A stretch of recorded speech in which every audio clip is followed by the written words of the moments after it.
Take a look at this.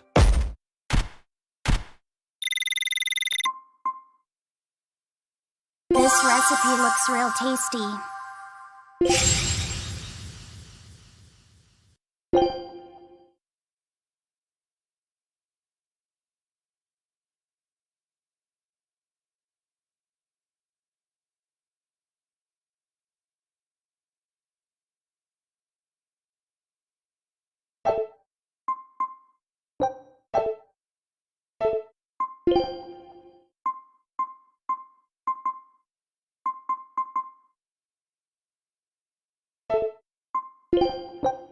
Show him how Ifried's crew can sail.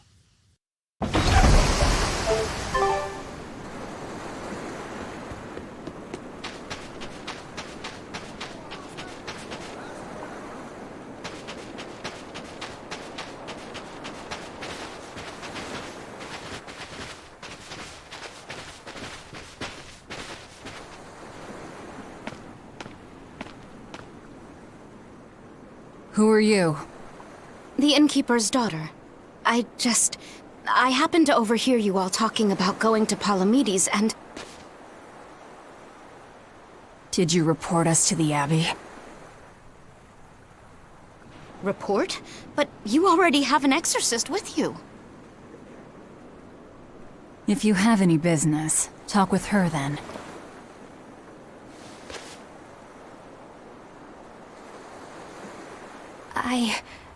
I'm Eleanor Hume, an exorcist with the Abbey. How might I be of service? I want you to look for someone. A mother and her child went to visit the Abbey grounds, but they haven't returned. They've both gone missing? Yes. The mother's name is Mahina. She's a priestess of Aminoch. And her little daughter's name is Kamoana. Hold on. If she's a priestess of Aminoch... Right. Ever since the Abbey booted her out from the temple, she's been regularly going back to make her objections heard. But one day, she never returned home. And now her daughter has disappeared too. I can only assume that she went to go look for her mother. And you believe they're being held at the temple?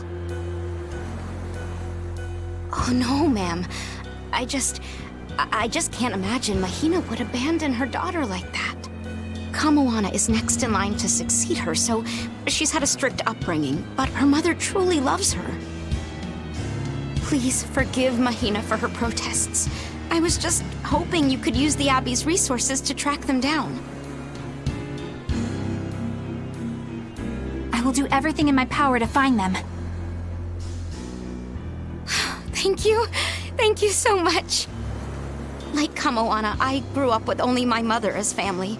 I can't help but worry for them. Of course. Let's be off, Miss Exorcist.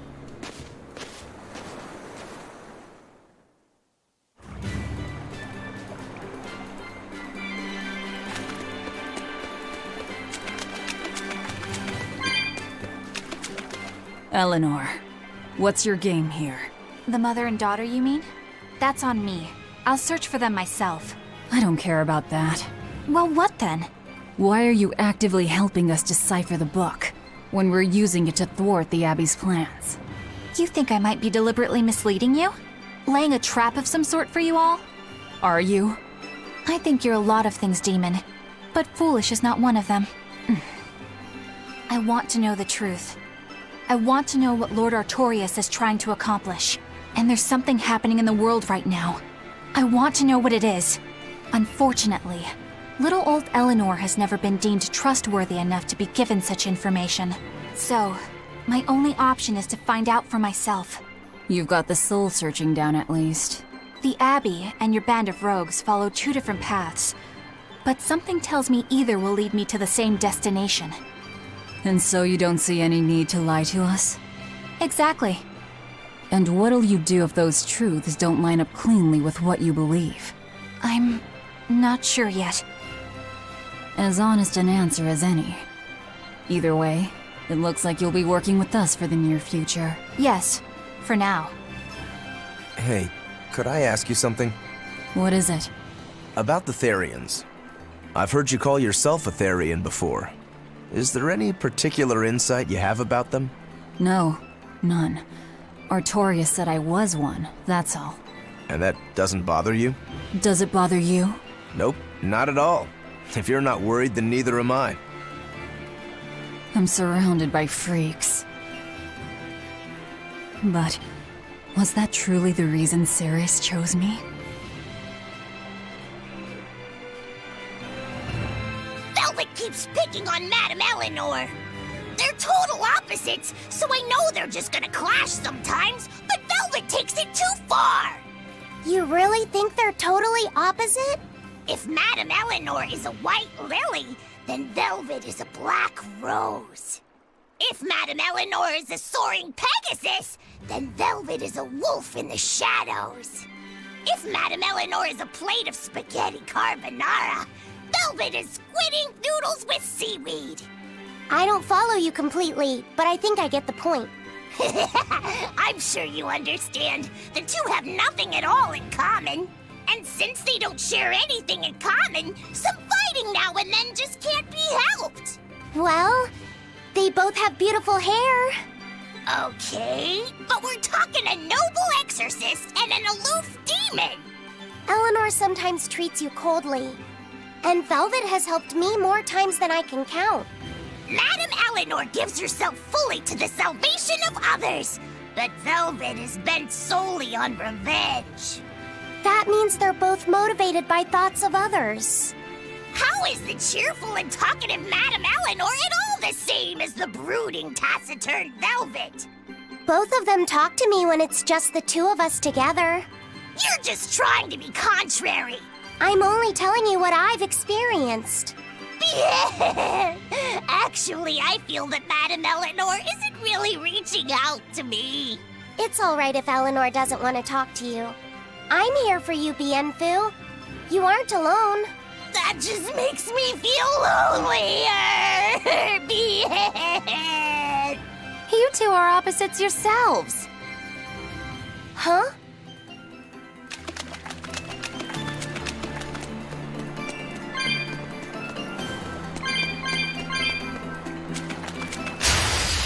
Always ready to fight. Roll down.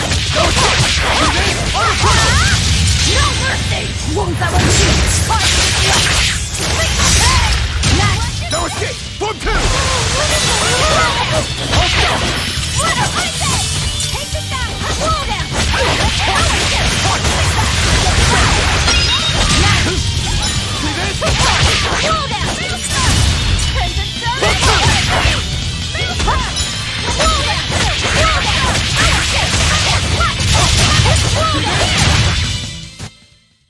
Stop fooling around.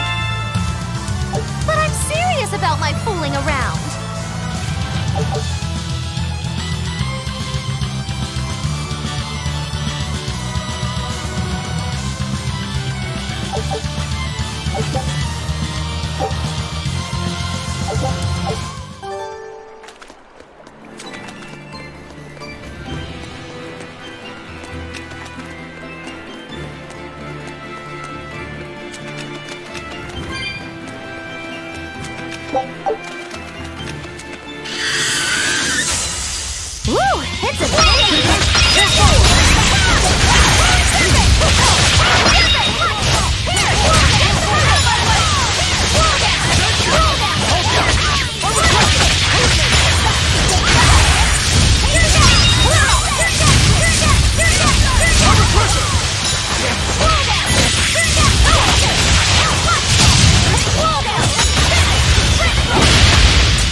Out of my way!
can dodge? Just try! Perfect mayhem! Fly away, little birdie. Far away.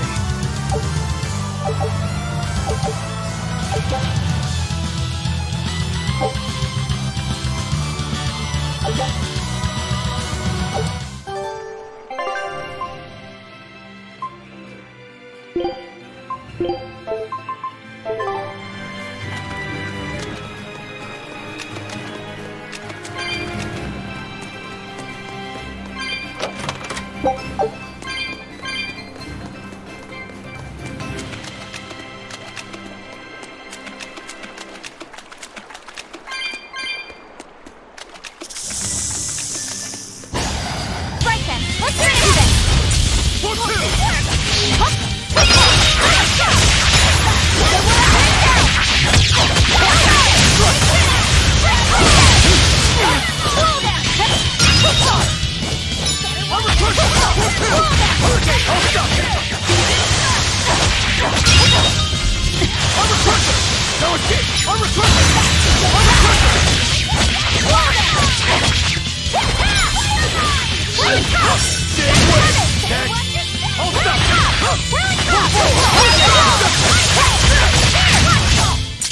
I had no problems here.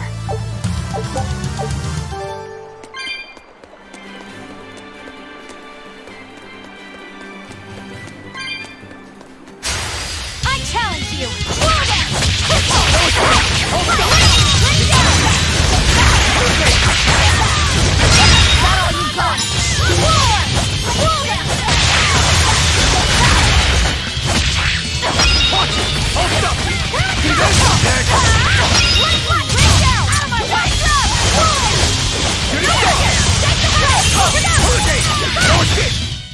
This fight is over!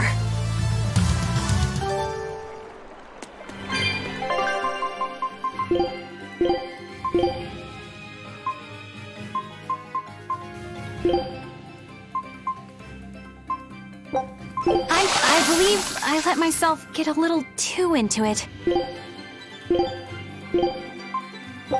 Bon appetit! A meal of magic.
Don't get careless! Let it go!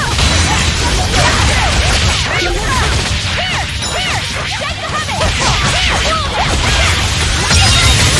No mercy! Won't I won't you! Is that all you got? Wall down! Watch! Here it comes! Wall down! Wall down!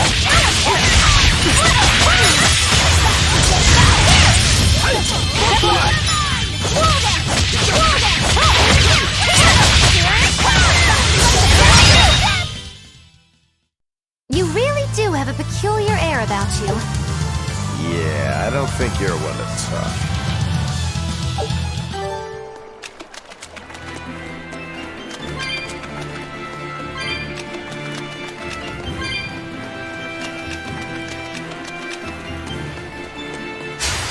I'll end this quickly.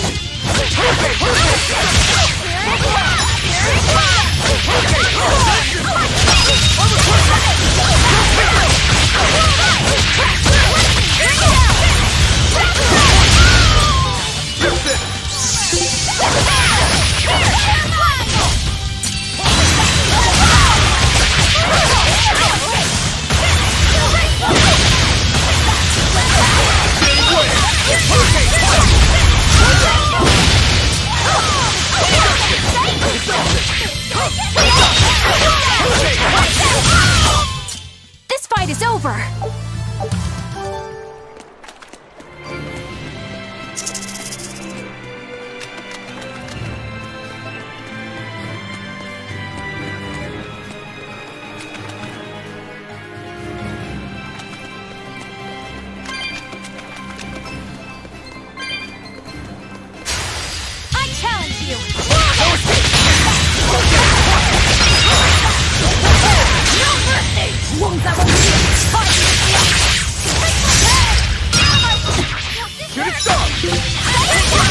biggie. Change wave! Deception! Form 2! Killing blast! But I'm this close! I want this! Form 0! Thunder!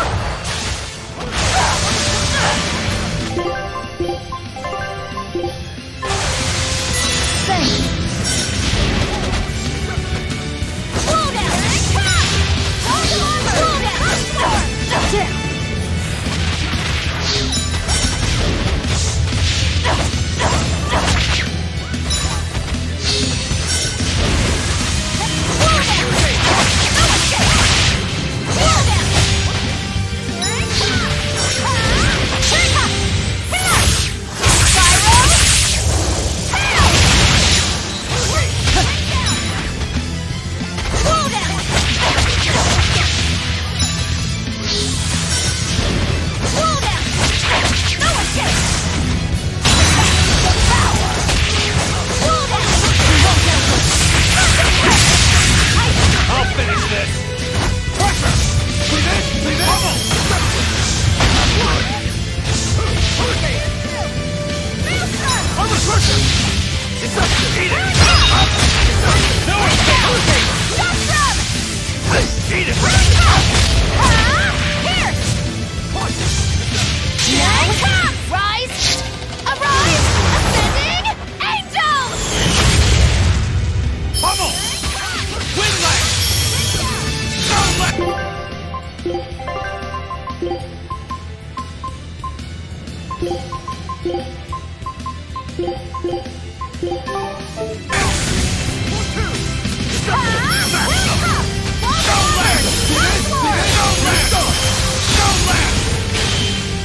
See this?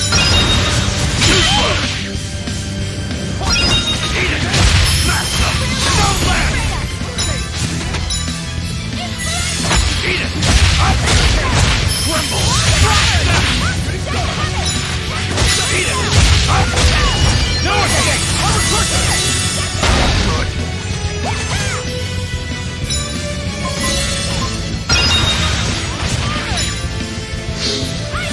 Eat it!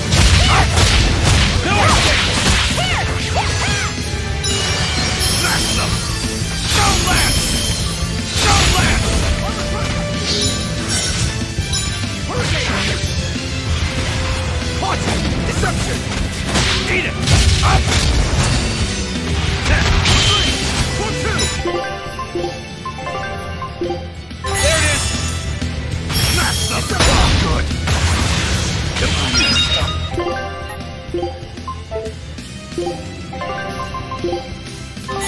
Nice one! Attention!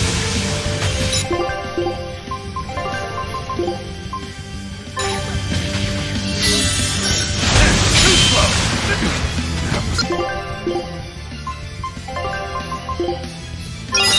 Nice one! Smash them!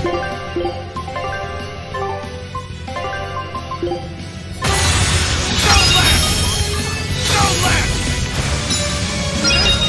Eat it! Up! Eat it! Up! Armor crusher! Here! Walls of armor!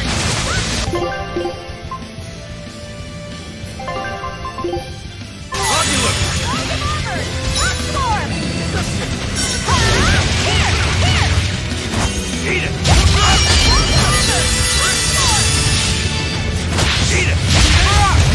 No escape! Armor crusher! Maelstrom! Here! Eat it! Here! Up! Take the weapon! Here! Here! Crusher! Up! Hurricane! Take the crown! It was a close one, but I am the victor.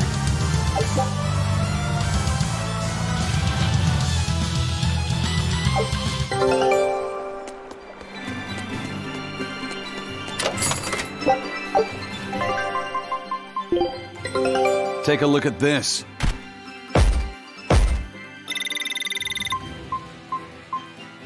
All right, now it's up to you.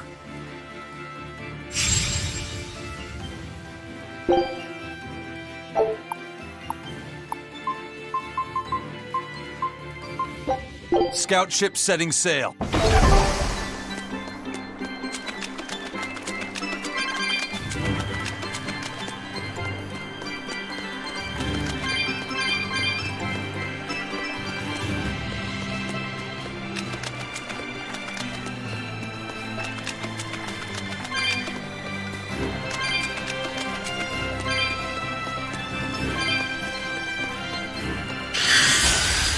You better be ready. One more!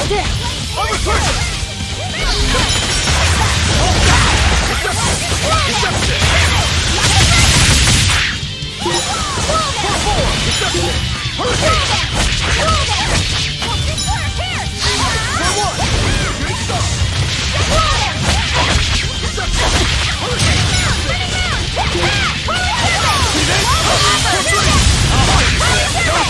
Killing blast! But I'm this close! I want this!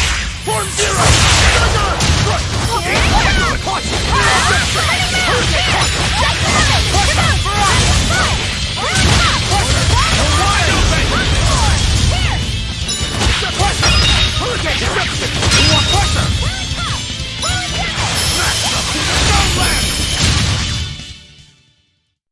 Aren't spears difficult weapons to master?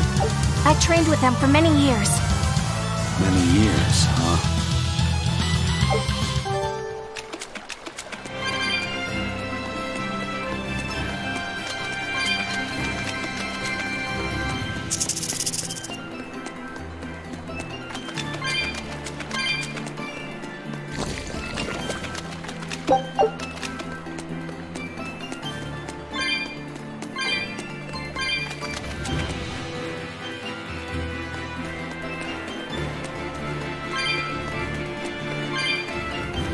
This rocky shore just keeps going. Just don't step on any sea slugs, okay? Why not? What's the big deal? It's just that it isn't pretty. Their insides squish everywhere. Yikes. That sounds pretty traumatizing. Then again, if you pickle their innards, it makes for a great snack. You eat them? Oh, don't be a baby. You've had worse. Forget the sea slugs. Try not to step on the coral. Good point. Coral is alive and needs our protection. Or maybe it's because some of it can be sold for jewelry. I didn't mean either of those reasons. Although Manon appears similar to Maclear Beach, it was formed by a completely different process. Now that you mention it, this area is covered by rocks. Maclear is just your average seashore. But Manon here was made by the slow corrosion of seaside caves. They were worn away by the waves? That too. But mainly, it was the handiwork of a rock-eating species of coral, known as ravening table coral. Stay in contact long enough, and they'll melt your flesh right off. Ah, so that's why it tingles every time I touch the coral. Why didn't you warn us earlier?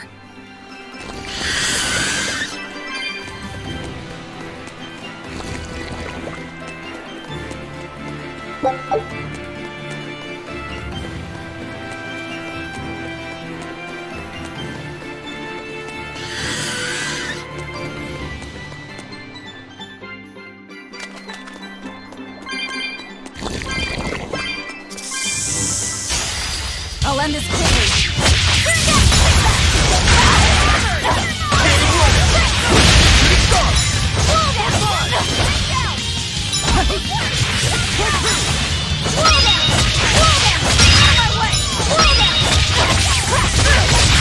I'll finish this! No escape!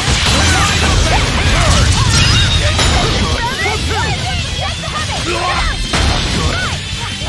Deception! Deception! Hurricane! Eat it!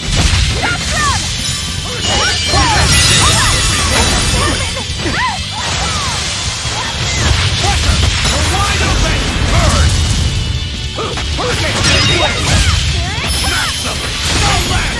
Smash them! It looks like no one is injured.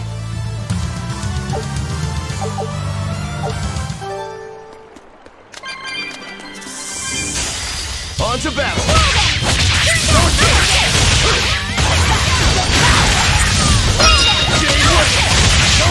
One down! Shooting star!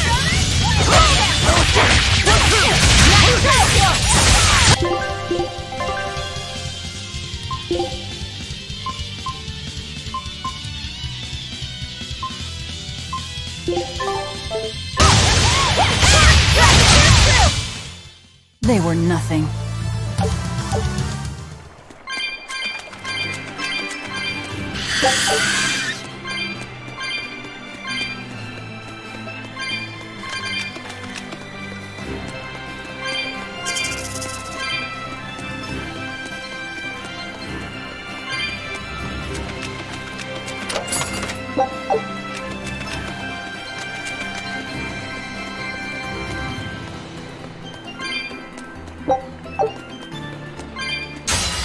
We will need to be extremely wary.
That was a considerably powerful enemy.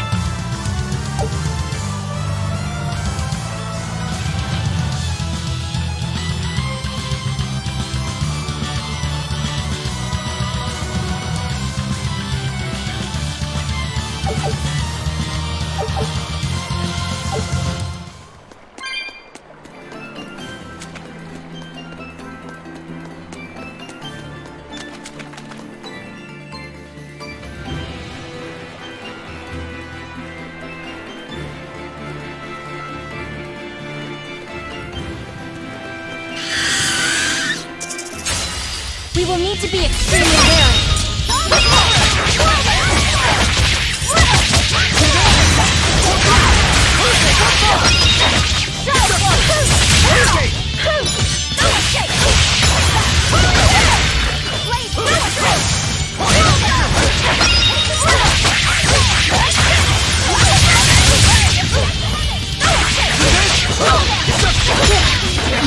I can't.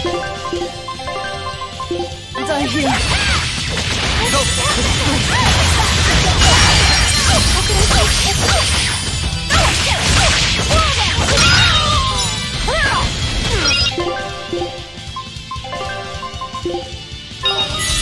This time I won't fail.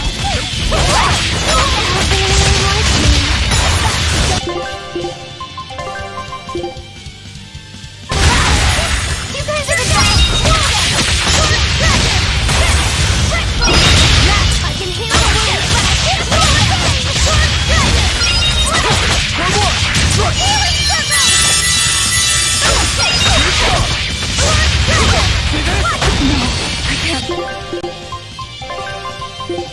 Die here.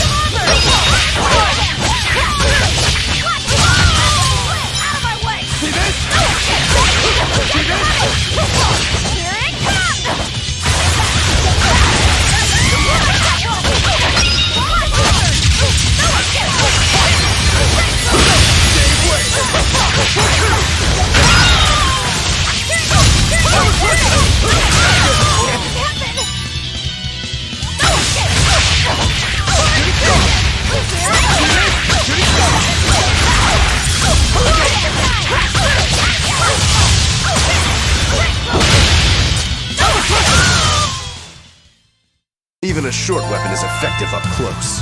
And training can help it get even closer. Mine gets as long as I want it to be.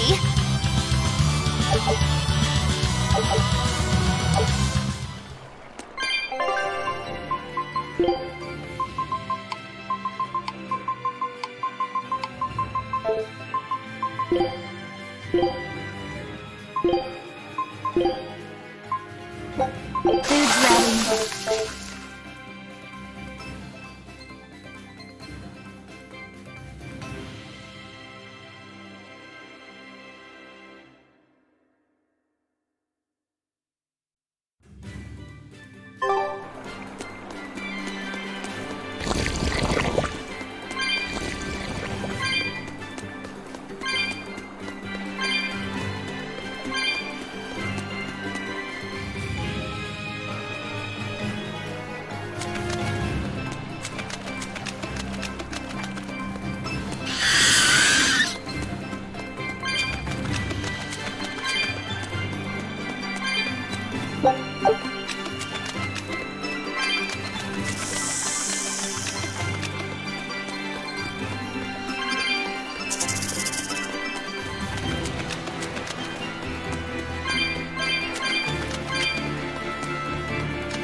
Floppy said, have you been taking care of that rhino stag roast like a good boy?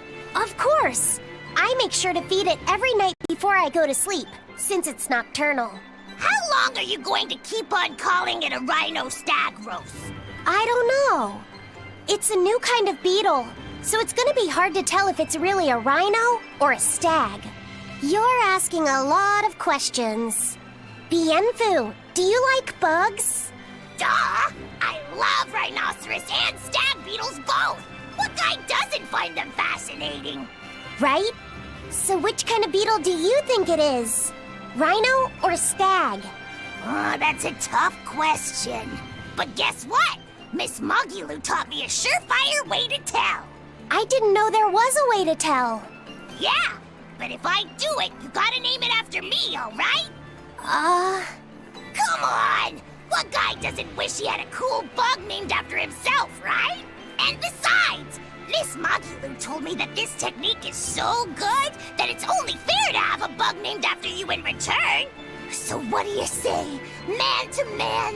Come on, let's live the dream! Oh, all right.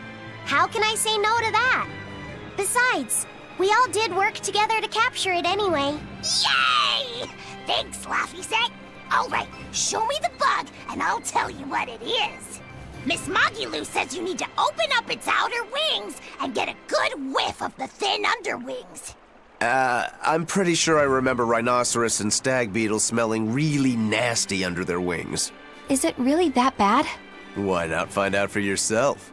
No thanks. I think I'll pass. Maybe you shouldn't do this after all, Bienfu. You probably just want to hog the name all to yourself. Well, too bad! A real man never goes back on his word. If it packs a mean punch, then it's a rhinoceros beetle. And if it smells really zesty, then it's a stag beetle. I don't know about this. Just let him do it, Laffy-Set. He's already volunteered. I can do this? Just you watch!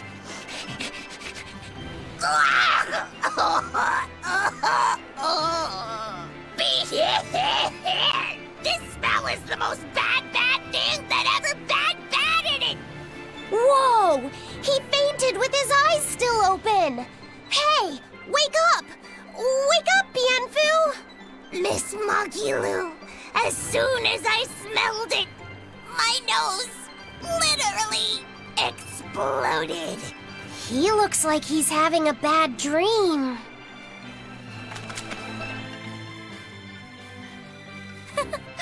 I spy with my little eyes a kiddo who's spying at my bewitching waist. Oh, sorry. I just couldn't help it. What are those books anyway? Oh, that's a great question. Since you asked, I'll reveal the secrets of my tomes just for you. On the right, I've got my household ledger in the back and my magic encyclopedia in the front. That one I mostly use for oil blotting paper. What's oil blotting paper? It's a girl thing. The two on the left are my heavy book, which I use for flower pressings, and then my super pop-up book. A super pop-up book? When you open it, it pops out with the force of a raging river! When an enemy has me cornered, I can just open it up facing a nearby wall and pop! Instant getaway! The only downside is that it's a real pain to try to get closed again, so I haven't used it in years. What about the book right in front? That's actually layer cake. Whoa, really? Seared into its batter are precious bits of knowledge. Eating it is just as good for your brain as it is for your stomach. Wow! I had no idea that was possible. He's taking this so seriously, I almost feel bad. All of your books are so interesting, Magilu. That's really cool. There's no end to your curiosity, is there? What do you say? Want to take a closer look? Boy, would I. If you really do, then say, Magilu, I want to get to know you better. Magilu, I want to get to know you better. All right, I accept. I'll reveal to you my most private secrets. Wow, so that's what's on the other side of these books. I wouldn't have ever guessed that. What the? What are you doing with Laphicet? He said he wanted to see, so I'm showing him. You have no right to stand in the way of his desires. It's my job to protect him as his vessel, especially from someone so wicked as yourself. Also, what you're doing runs contrary to public decency. Witches aren't supposed to be decent. These bindings with the locks on them. This style used to be really popular during the Meliodas dynasty.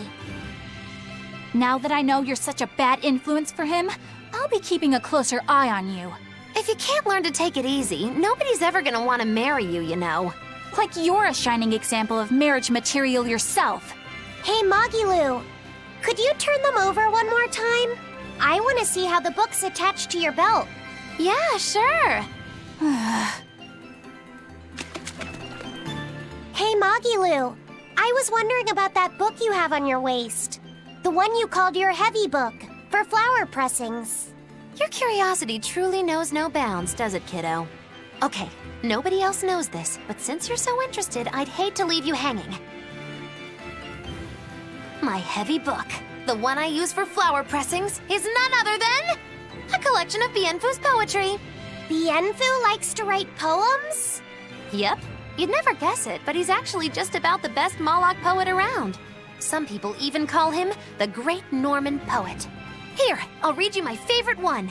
If there is something unimportant happening to the east, I'm made to go there and back. If there is something unimportant happening to the west, I'm made to go there and back. I can never rest nor be at peace.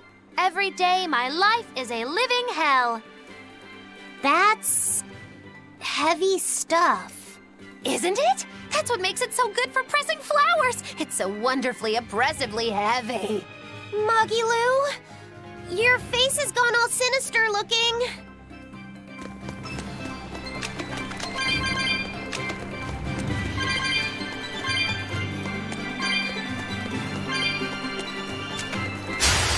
Right then, let's finish this!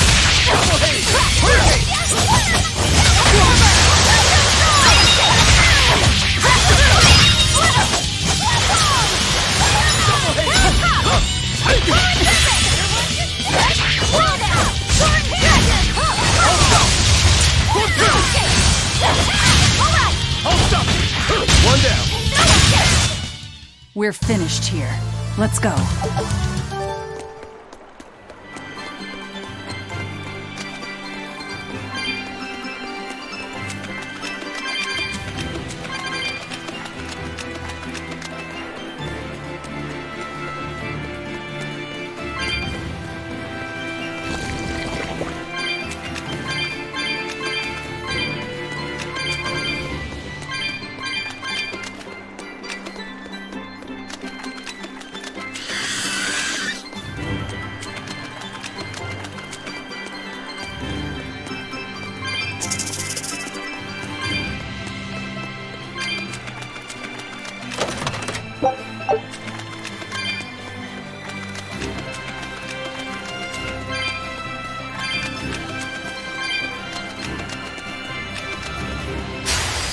You better be...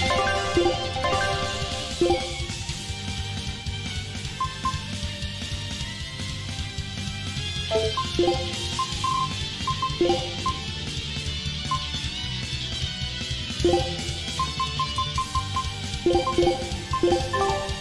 ready? That all you got?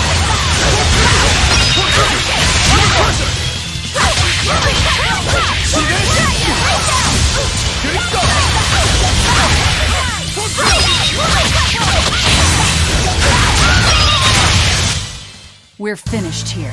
Let's go.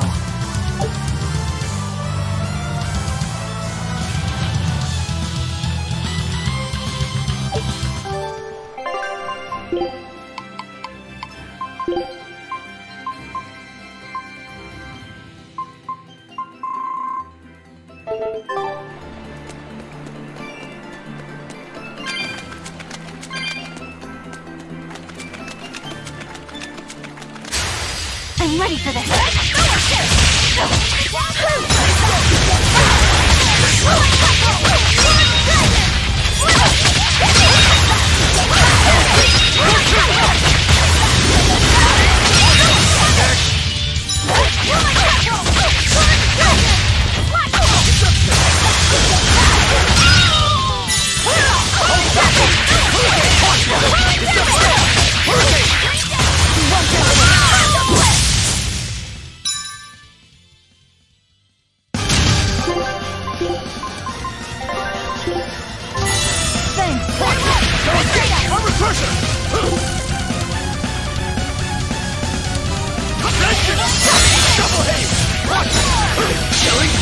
But on this world, I want this!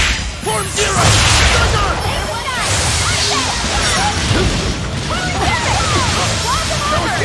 See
Did you think you could escape me?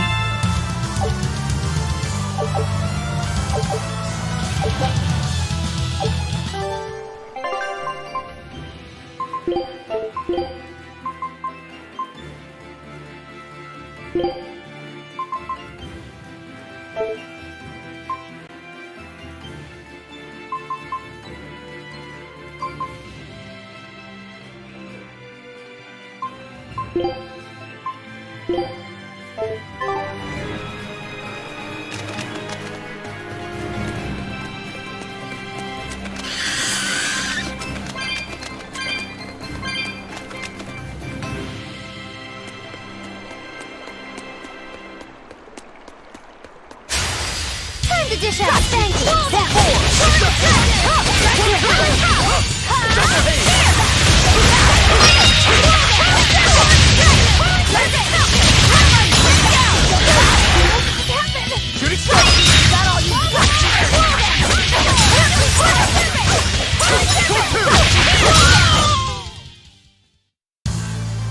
Your style is really unique. Just wait until I pull out the good stuff.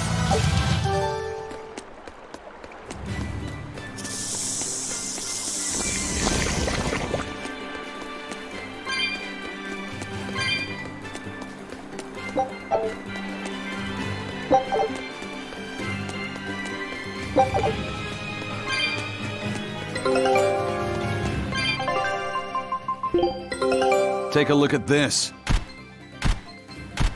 Great! Let's do this one Ron Getsu style, guys!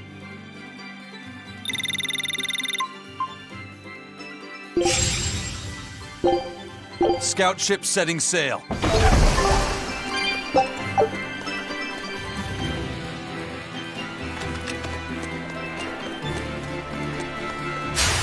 I challenge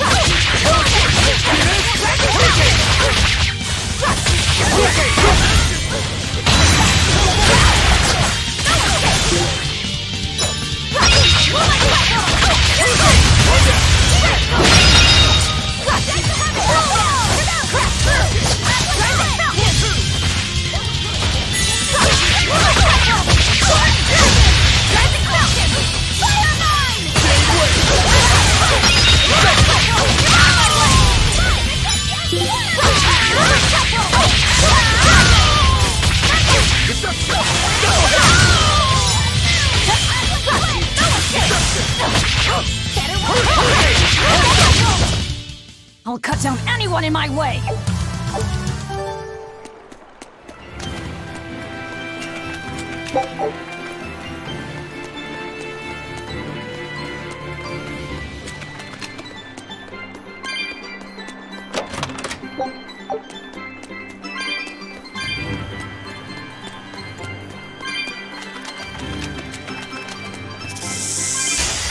Don't waste my time.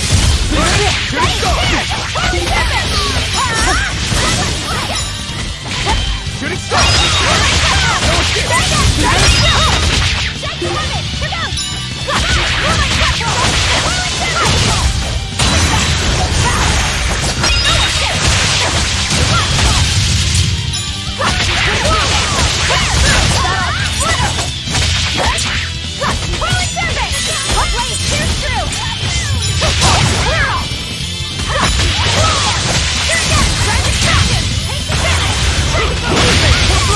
Shooting star! Killing blast! But I'm this close, I won't miss! Form zero! Thunder! Be proud. You made me unleash my full power.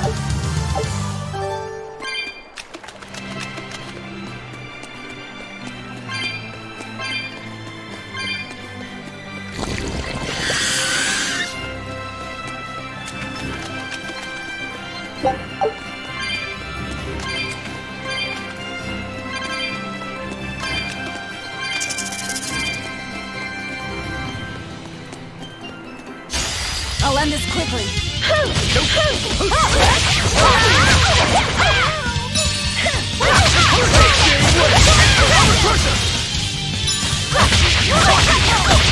Deception! Double haze! For four!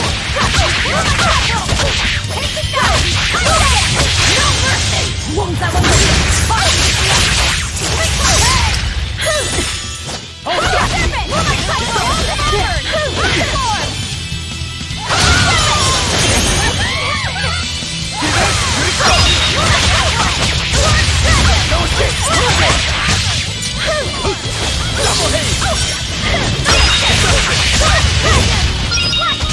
For three! Victory is ours.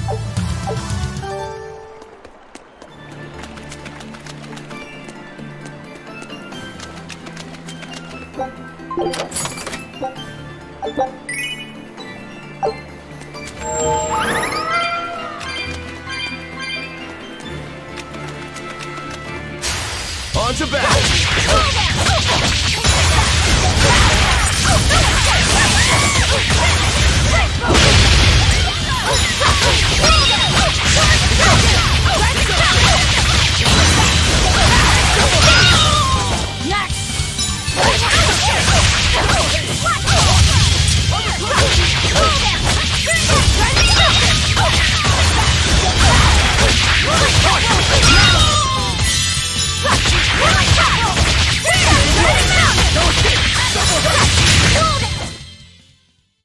That's the end for you! What an easy victory. I am invincible!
We're finished here. Let's go.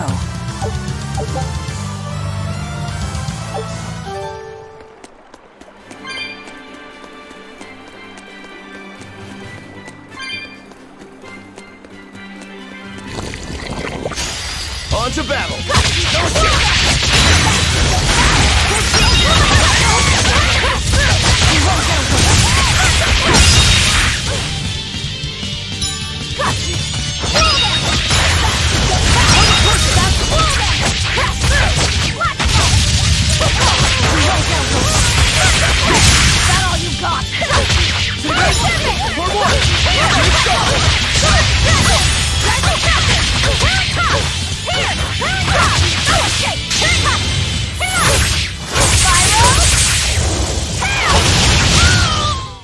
There are none who can resist my spear!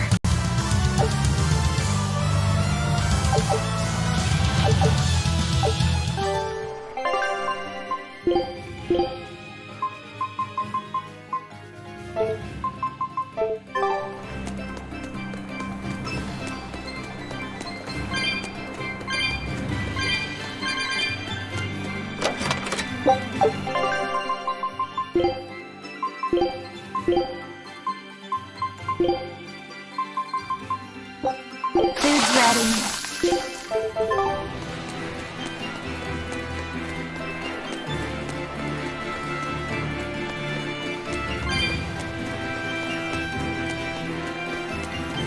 How about it, Laphicet? Picking up on anything? Yeah, in the direction of the temple. The feeling's getting stronger now. Always be on guard! Roll down!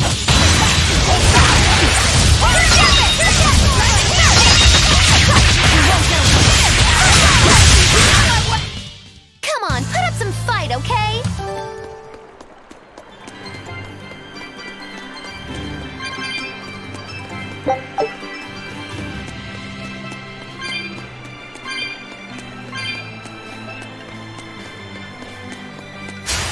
Guess it's time to fight!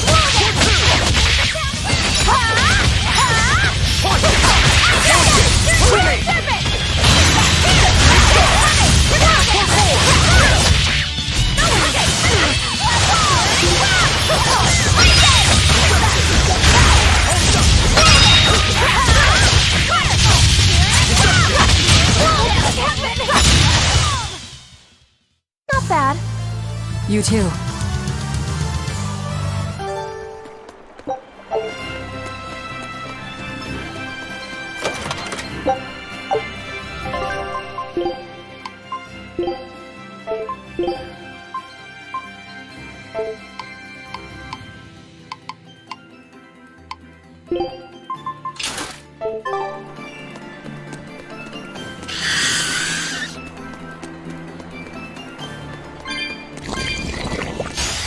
Don't get overconfident.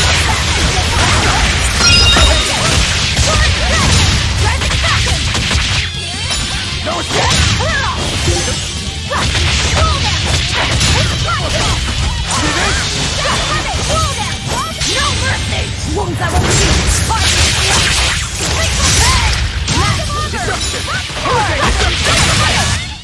Come on, really?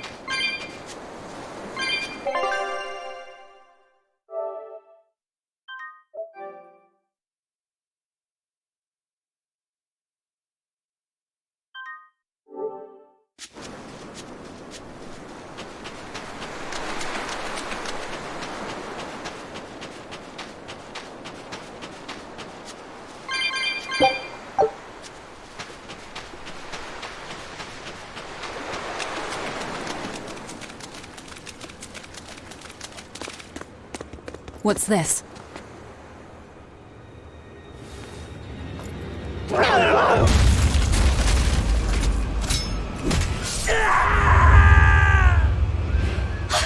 A demon! The demon we heard about?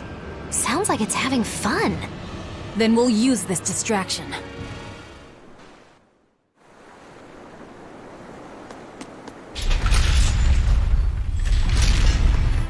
Wow, look outside! It's the ocean! This was a place of worship for Amenoch, the Water Empyrean. The ancients built this sanctuary underwater for the same reason that Eumasia's temples were built underground. But building this underwater couldn't have been easy. Aye. With the Earth temples, all they had to do was keep digging. Here, they had water to contend with. How did they do it? You can't split the sea like you can a log. They started by stacking giant stone blocks in the shallows, creating an enclosed space. Then they drained the water and expanded the enclosure.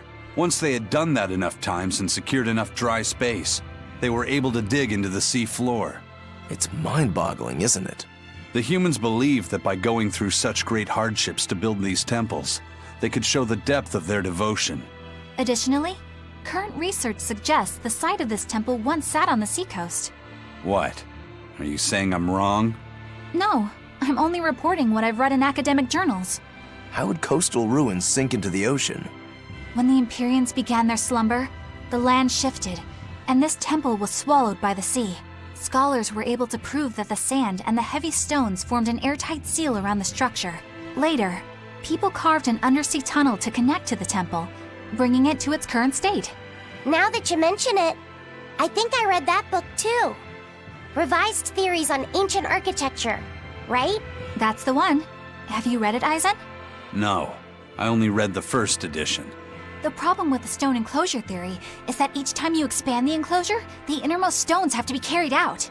Once that was pointed out as being too inefficient, alternate theories were developed.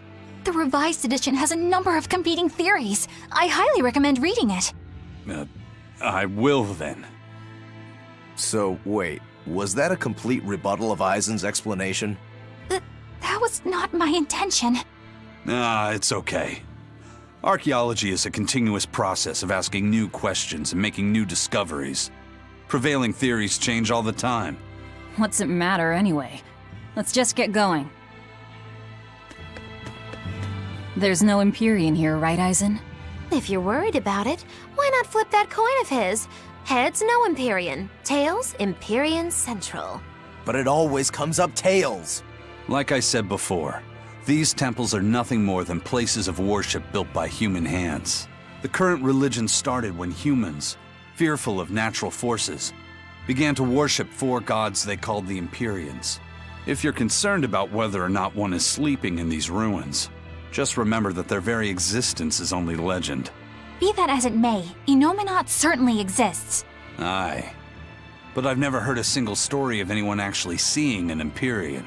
Inominat must be a special case then. Must be. I suppose so. If there were four more like him, and they were all trying to stop us, we'd be sunk. I can't disagree.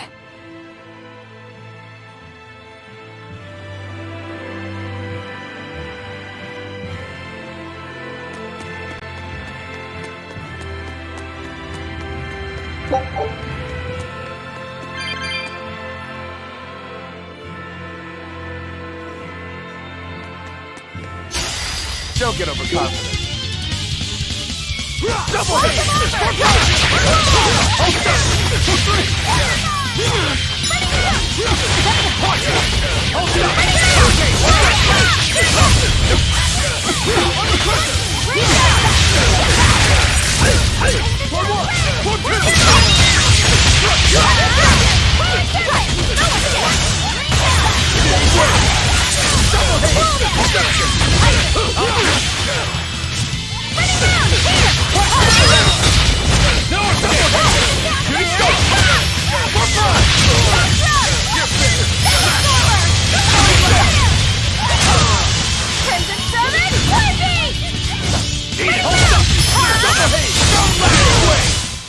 Try as they might, it won't change anything. Here I come!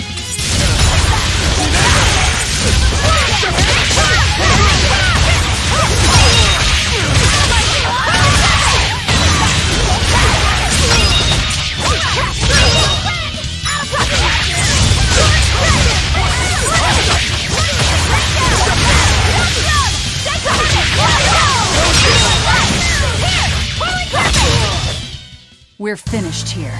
Let's go.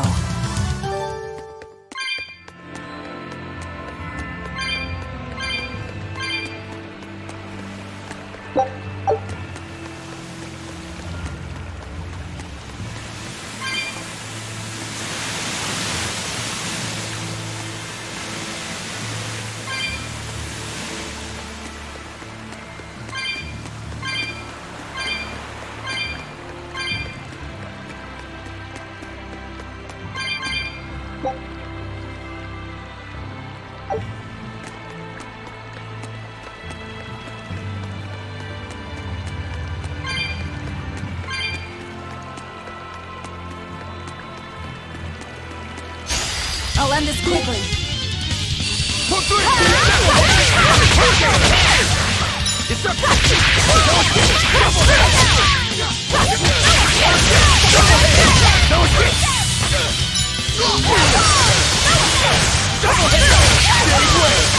Now, rise!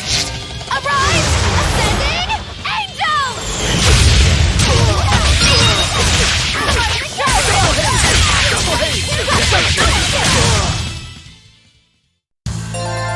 Your style is really unique. Just wait until I...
On to battle!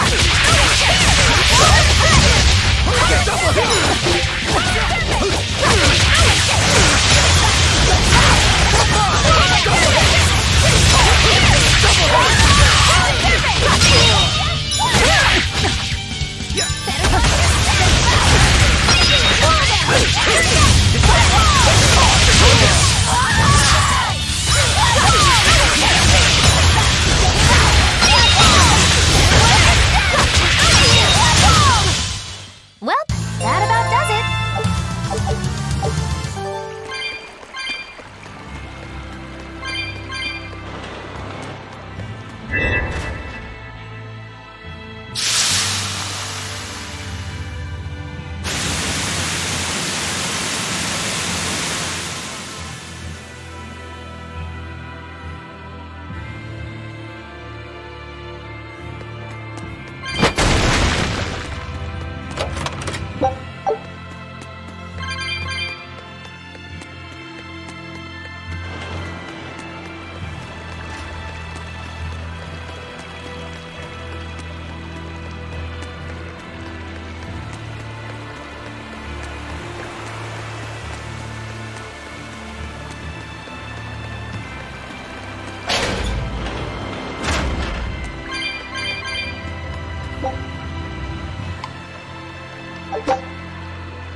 Well, it wiped out the security for us, but...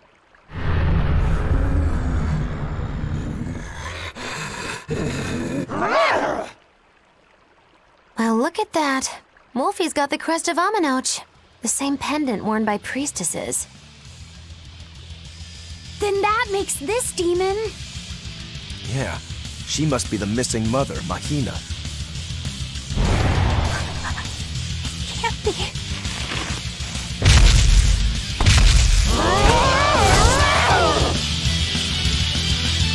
Double hate! Don't just stand there! It's gonna eat you! Double hate!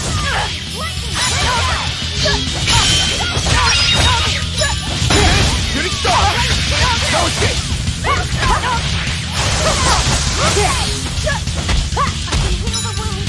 Shooting star! No escape! Double hate! Hurricane! Hurricane! Hurricane!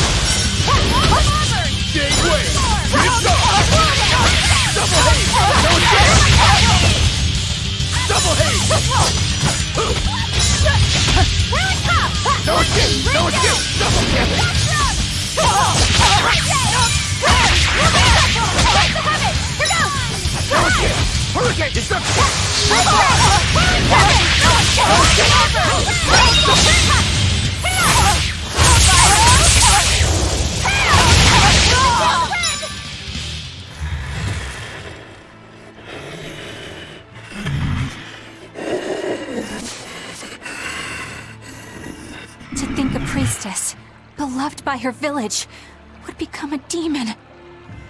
Eleanor?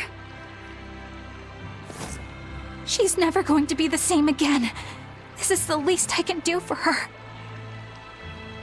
So says reason. Huh? That feeling!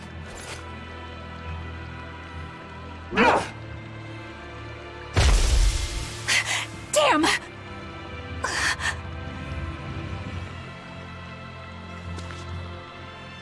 Let the demon be. We don't need it.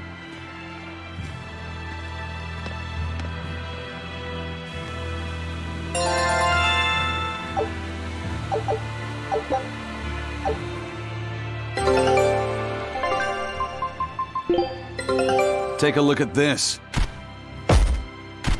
Quitting is the same as defeat.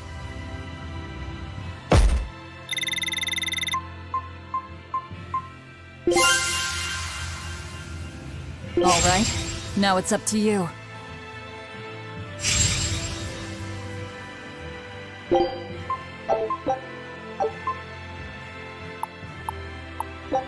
Scout ship setting sail.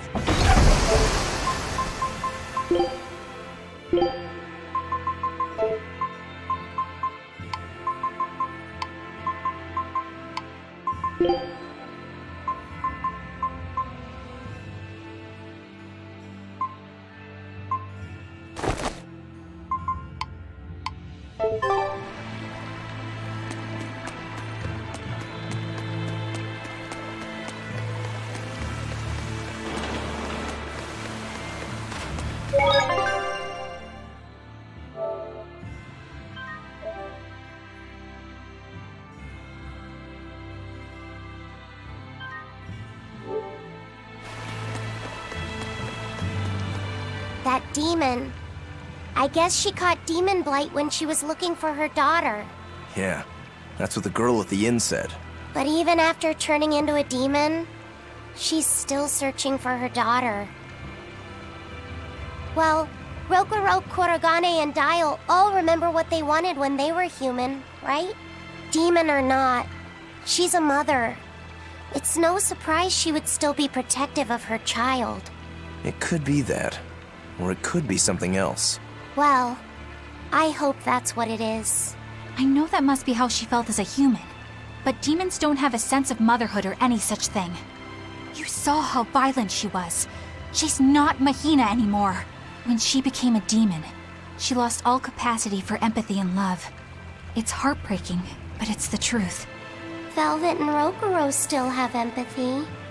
One demon left unchecked could take 100 lives. And this one's even willing to attack exorcists. Demons can wipe out entire villages, even cities, just as they destroyed my village. Thus, my path is clear. Eleanor is right. There's no turning back once you've changed. Perhaps it would be a mercy to grant her peace through death.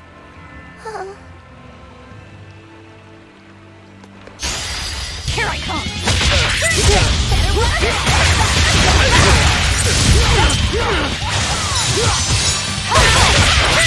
No mercy! Wounds that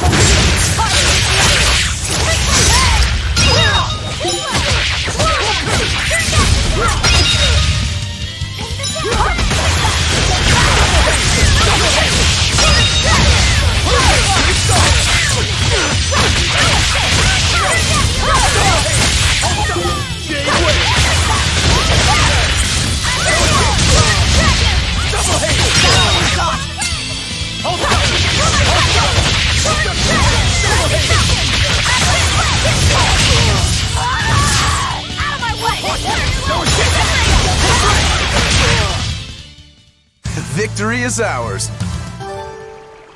Is Innominat really an Empyrean? What makes you ask that all of a sudden? Well, according to the song Grimm deciphered, Innominat is an 8-headed dragon, right? The Empyreans are supposed to be these holy beings, but using Therians to feed on malevolence sounds more sinister than divine to me. You've got a point there. Empyreans are a type of Malachim, and that doesn't seem like any Malach we've seen. And even less so when we're talking an 8-headed dragon. Is it so far-fetched? What do you think will happen if the Therians come together in one place? Well, it wouldn't be good. My guess is they'd merge together into a giant, horrific monster. The mighty beast will attack us with its 8 long, snake-like necks and 8 heads spitting hellfire! I can see your worry. Right? And that's 8 heads with only 6 of us to take them on. It'd be more than we could handle. I'd have to conjure up a double or two. You can do that? Of course not. Then why mention it? Oh! What is it, Laphicet? Do you think each head would act of its own free will?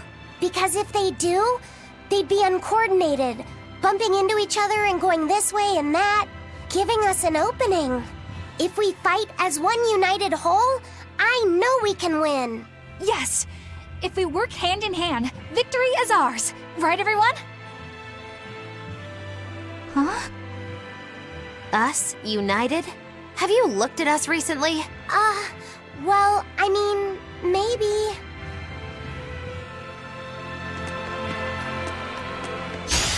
Don't get careless!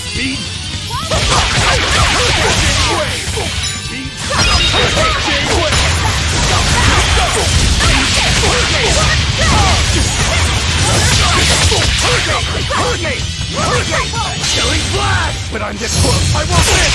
Form zero! Thunder! You're finished!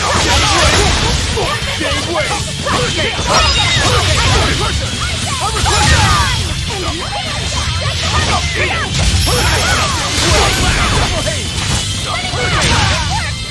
Eat it! Don't get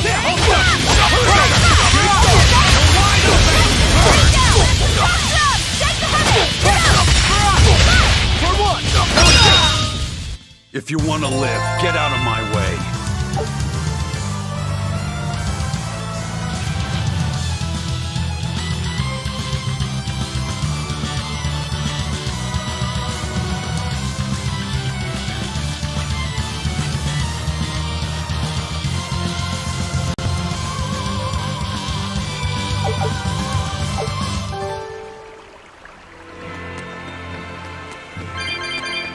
It won't open.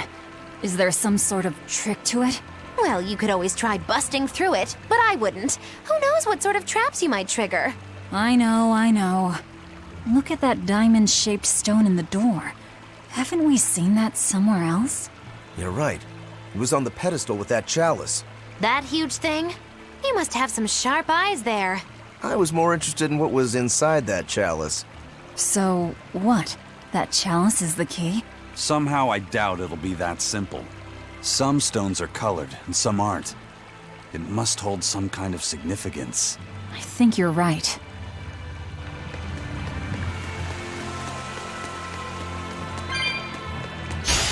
Time to dish out spices!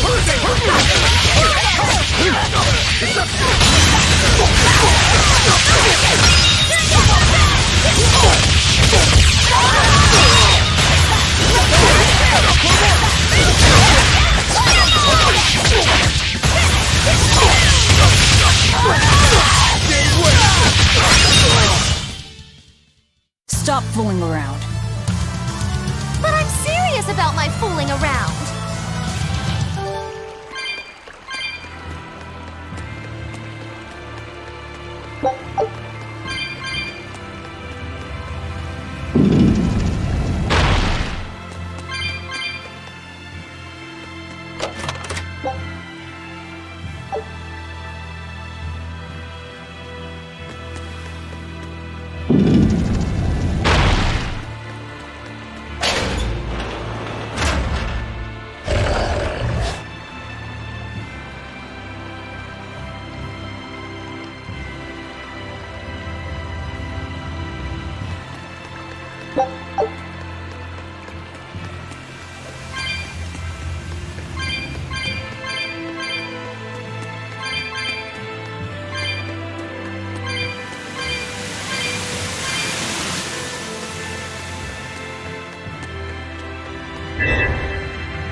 Don't get overconfident.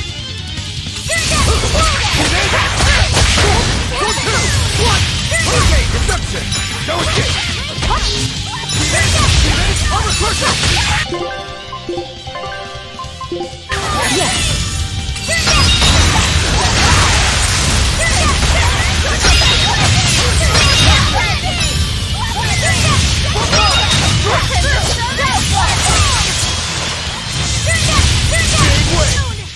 You won't get any pity or compassion from me.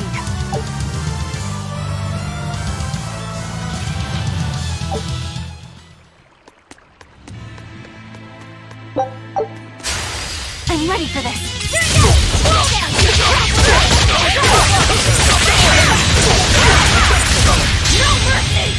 One down.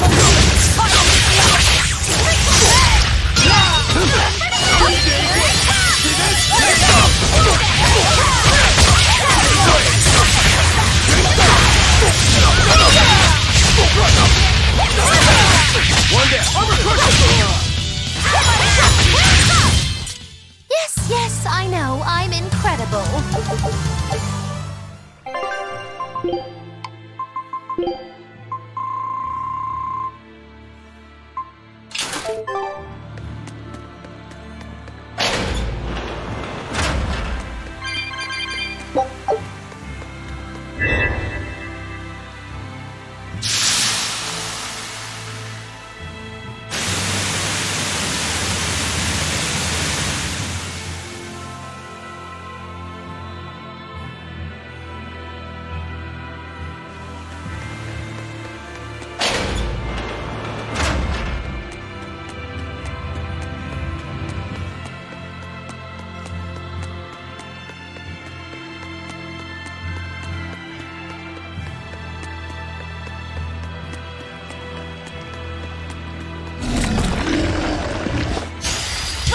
Let's finish this!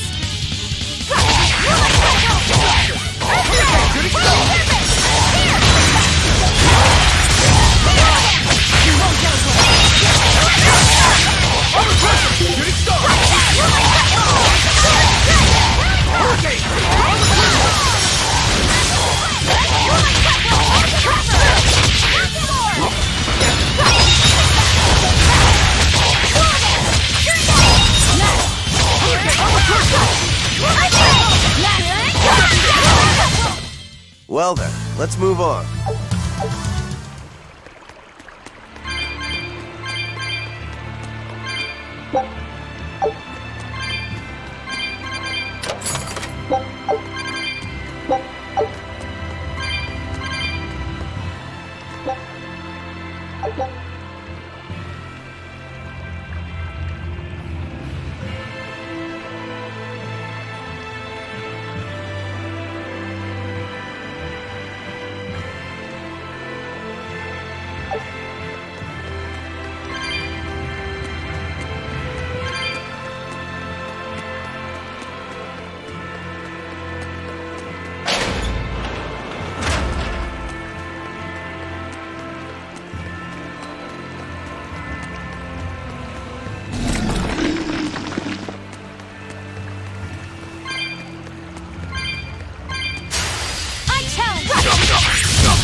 Your style is really unique.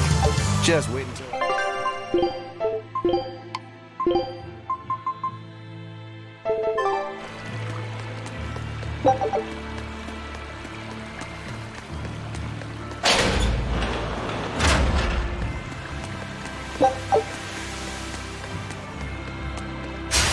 Guess it's time to fight.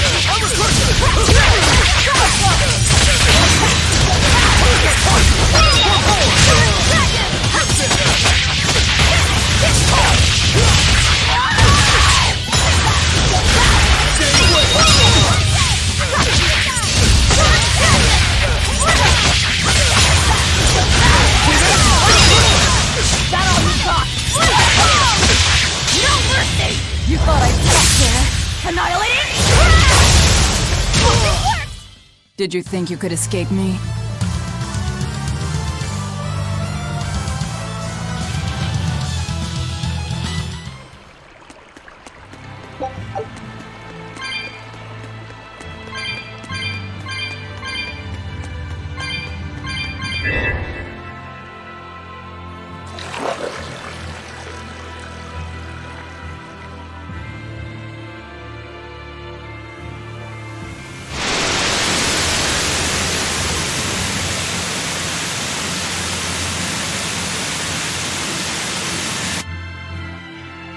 Whoa!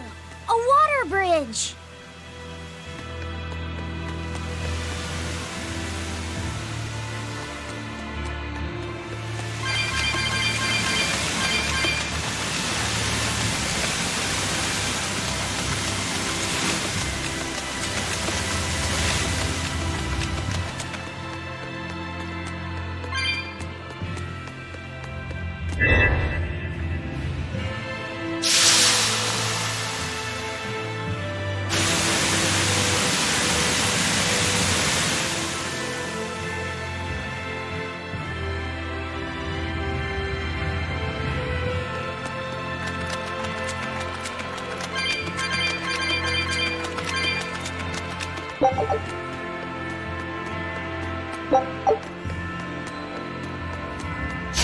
Don't get careless.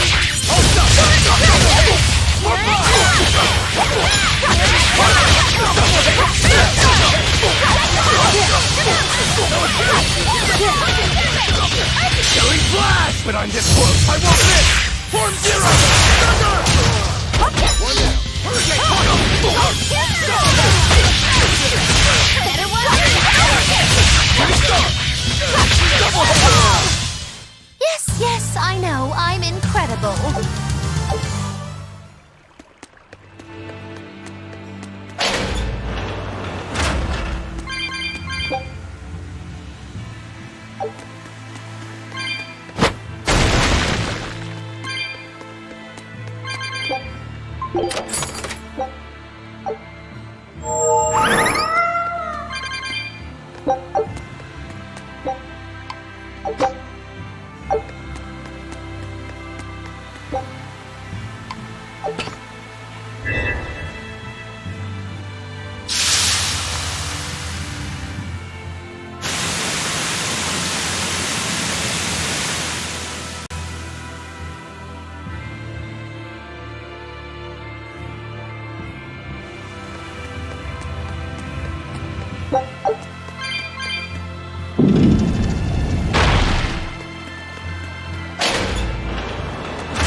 We will need to be extremely aware.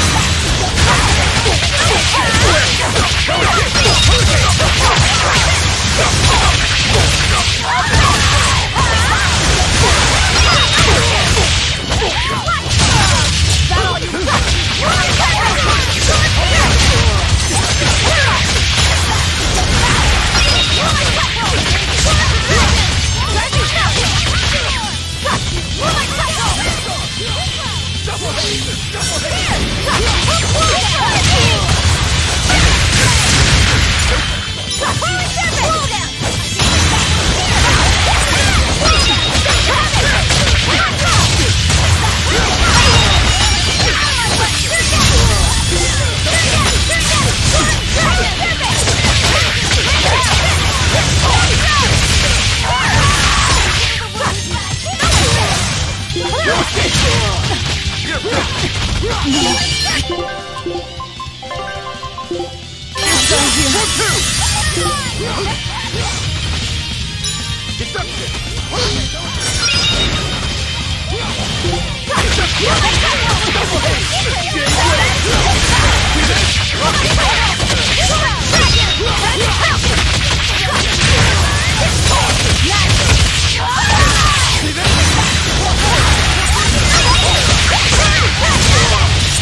was a close one, but I am the victor.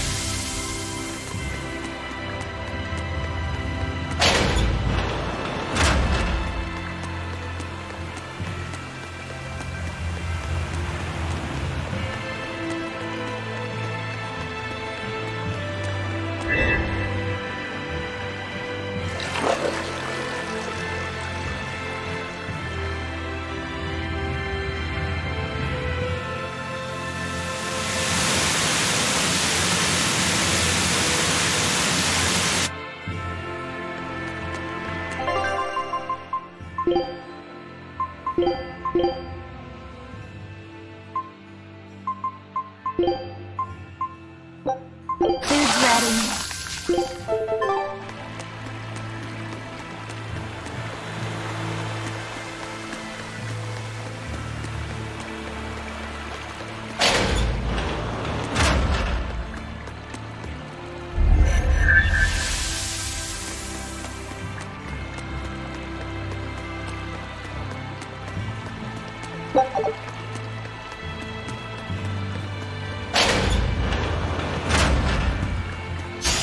Here I come!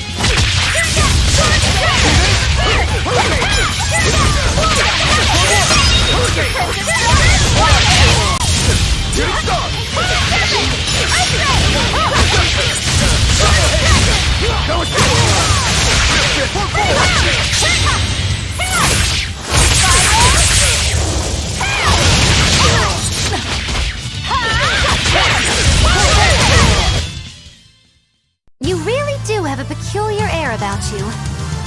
Yeah.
I feel the power coming from further inside. How very intriguing.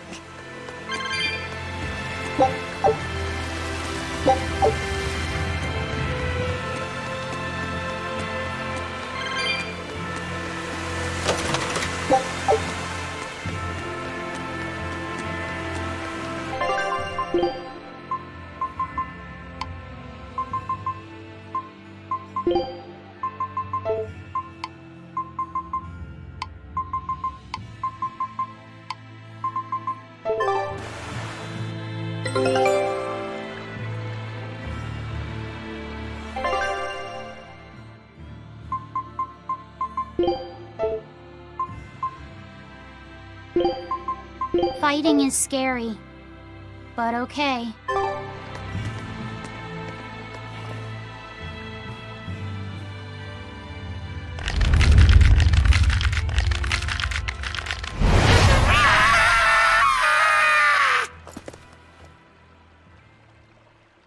Well, there you are.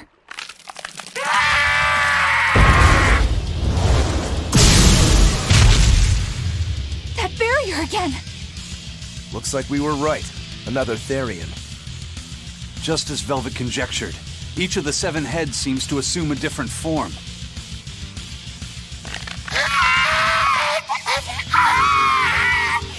The sensation! It was here! Well, look at that. I guess your hunch panned out too, kiddo. This is just how I felt in Ward Forest. That must have been an Earth Pulse point back there, too. Well, what are we going to do with this one? Can we get it to shrink like that bug of yours? I don't care whether it lives or dies. As long as we defeat it and take out one of Inominat's heads, that's all that matters.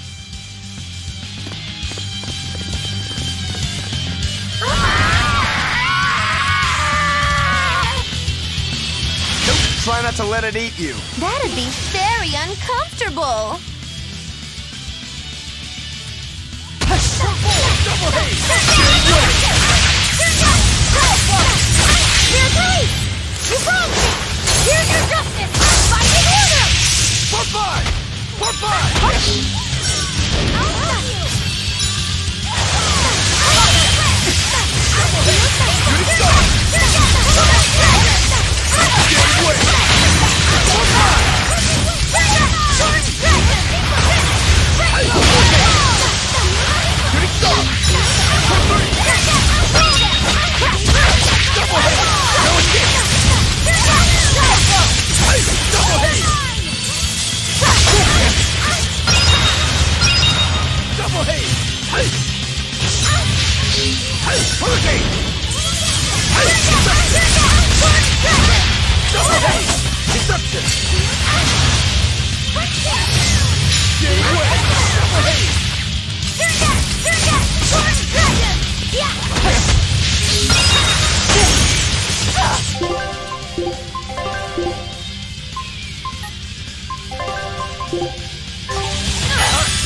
No, I can't die. Disgraceful.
Take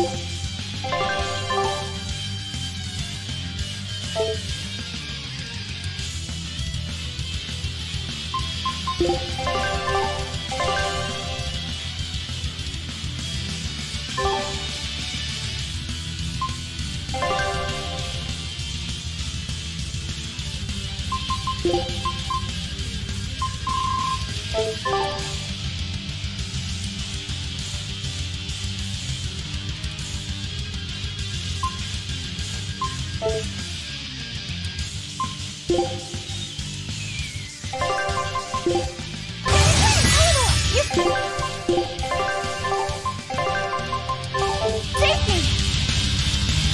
Dark and light! Healing circle!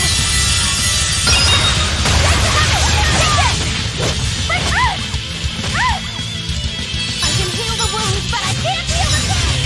Clear away! Invigorate us! Use the inspiration! Stay spinning down! Isolate!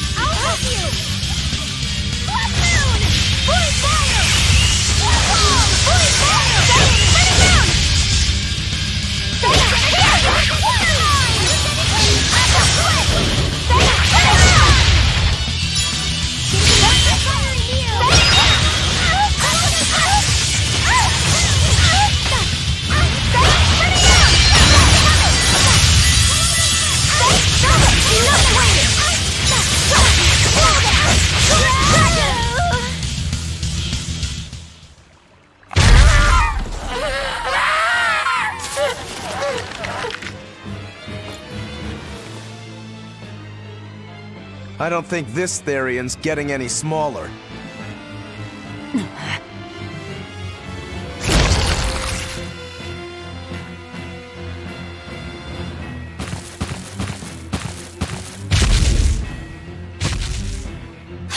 The demon again!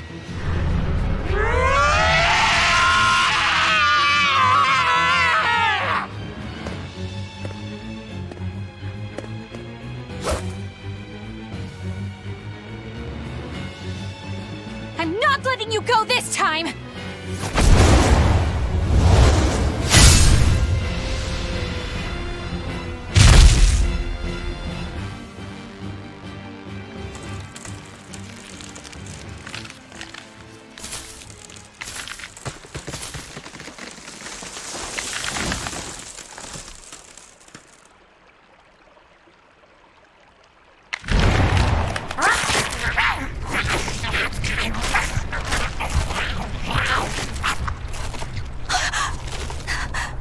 Is that Therian eating the demon?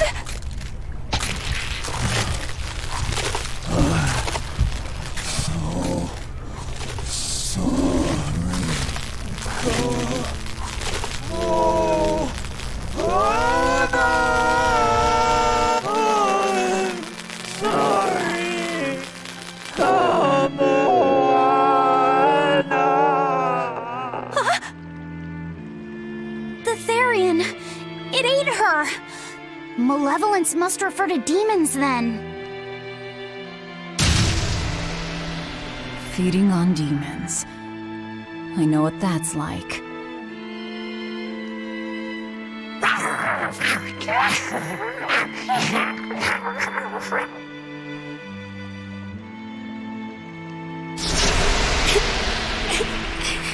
Mommy. Mommy. Look! It turned into a little girl! Is that Kamoana? Mommy, why? Why did you leave me all alone? Did I do something wrong? Was I too weak? I'm sorry, Mommy. I'm sorry. No! This can't be happening! I tried so hard to be strong for you, Mommy. The man from the Abbey made me strong. So please, Mommy, please come back. The Abbey made her strong? By turning her into a Therian? Jeez, those Abbey jokers really get off on this sacrifice stuff, don't they? I can't believe it. That woman, she was trying to save her own daughter. Mommy! Mommy! I miss you. Mommy! Dying, unable to save her daughter, all she could do was offer herself to feed her hungry child. No, this is my fault. So, should we bring her with us? Someone like her will only slow us down. That Therian isn't going anywhere!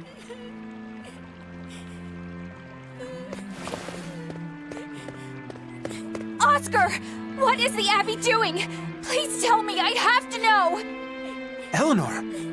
The less you know, the better. I must know. I killed her mother, and then the poor girl, she... Ah, so she must have devoured the demon. But don't let that trouble you. The demon was a necessary sacrifice to bring an end to this world's pain and suffering. It wasn't just some demon. She was a mother. She was all this girl had. Her one and only mother.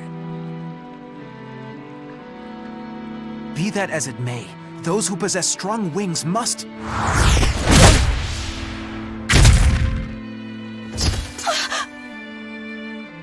It's not nice to make a girl cry.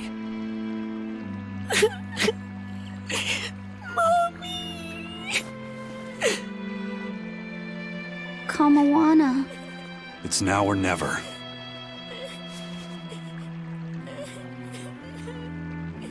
Out of the way, Laphicet. Wait! Have you no compassion? This isn't up for discussion. I thought you just wanted to weaken Innominat! You can sever the link! You don't have to kill her! Velvet!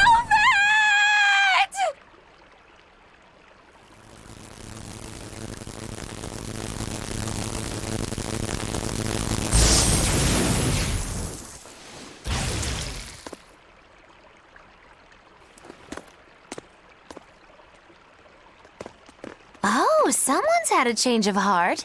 Apparently, a woman's tears truly do have frightening power. I'm just curious about something Grimoire said. I can always kill this one later. If we're taking her with us, we'd better grab her and go. No sense lingering in the enemy's territory. Hey, Kamawana. My name's Laphicet. Do you want to come with me and my friends and get out of here? Where's my mommy? I'll be lonely without her. You're not alone, sweetie.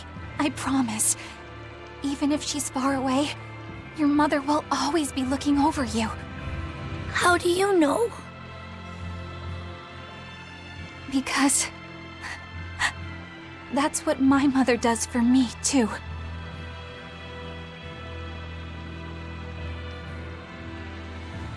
Let's go, Kamawana. Okay.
Take a look at this. Quitting is the same as defeat.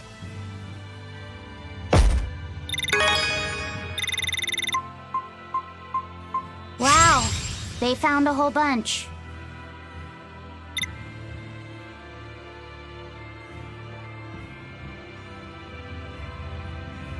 I knew this would be big. What a treasure! Scout ship set... Scout ship setting sail.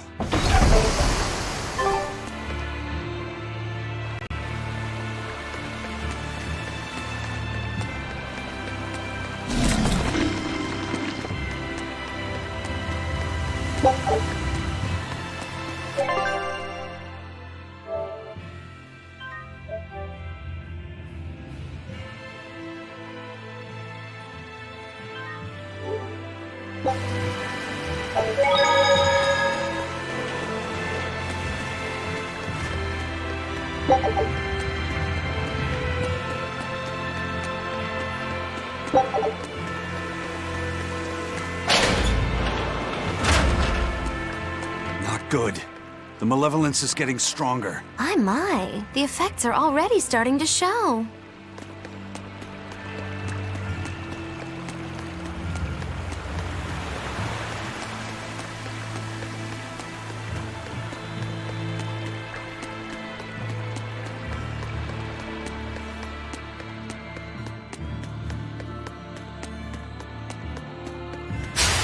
You'll be rust on my blade.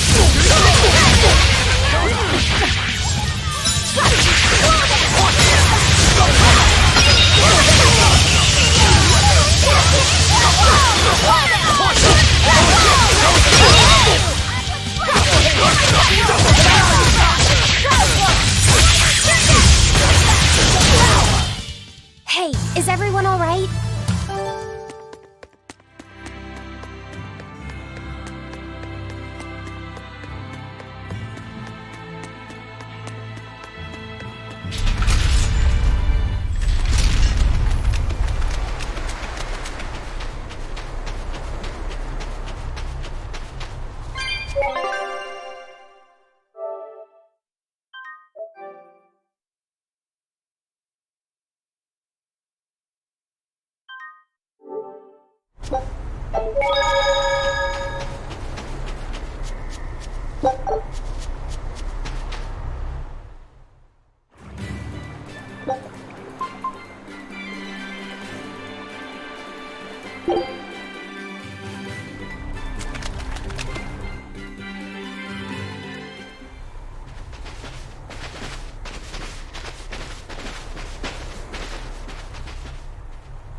Grim, what's up?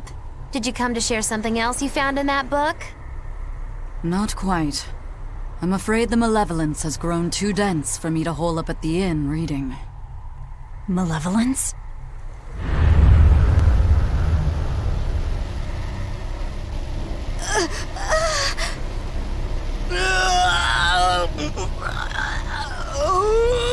The hell? What's that coming out of their bodies? Malevolence. They're all hitting their limits.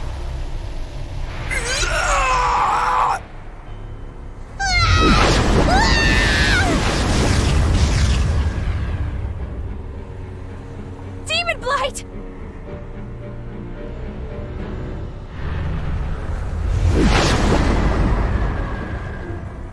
Even the inn girl! Why is this happening? They're demons now. Their malevolence is spilling over. The malevolence. All of that energy spilling from their bodies. That's what causes the demon blight?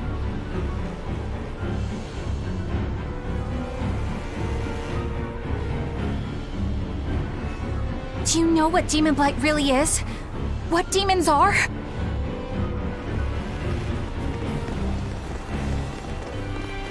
They couldn't have gotten far!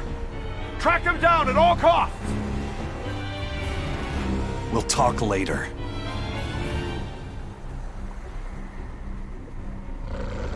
The exorcists are going to have their hands full with these demons. Let's get back to the ship while we can.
Go on, you there. Come on, take a look.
Where's my mom?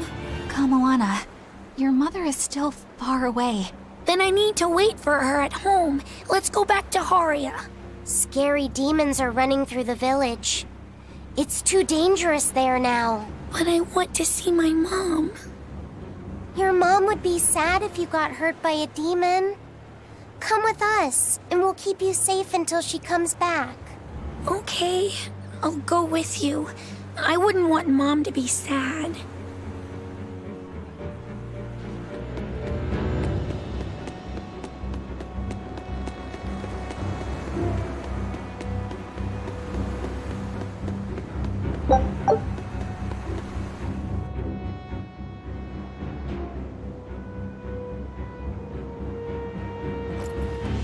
All right. You're going to tell me about the demon blight and malevolence. Are you seriously thinking of breaking the Malak taboo? That depends. Moloch taboo? This is about more than just the demons. You could say it's the truth behind how this world really works. The knowledge can be devastating to humans, throwing into question everything they think they know. And so the Malachim agreed to withhold it from humans, for their own protection.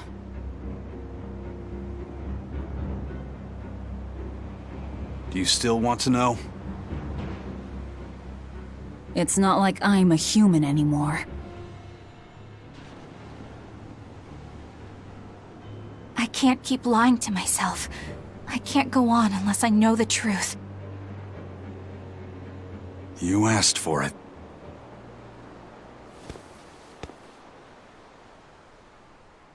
First of all, this illness you call Demon Blight does not exist. Any human carries the potential of becoming a demon. All it takes is for the malevolence lurking in their heart to overflow. And what exactly is this malevolence? Impure emotions beyond what reason can suppress. Think of it as the sin buried in men's souls. So you knew. I'm a witch. So malevolence is the darkness in all our hearts. Make any sense to you guys? Any at all? When you put it like that, yeah, it makes a lot of sense.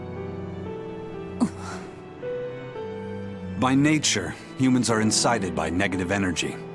It is easy to turn them towards impurity, creating malevolence.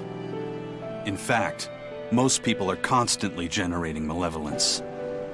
It might even be possible that demons are people's true selves, and what little reason they possess is all that keeps them in human form. If the masses realize this, the realm would be thrown into utter chaos. That's why the Abbey propagates the lie of demon blight. So I presume. That can't be true! You know yourselves there weren't any demons before the opening! It used to be that humans couldn't see demons, or Malachim. Not unless they possessed a unique spiritual talent we call resonance. All your average human would see was someone turning extremely violent. Unable to explain what was happening, they'd just call those people possessed or feral. Then what made people see them all of a sudden? I don't know. My guess would be that something triggered greater resonance among all of humanity.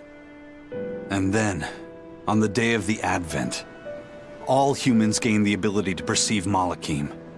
And in the following days, the exorcist numbers swelled. This has to be Artorias' doing.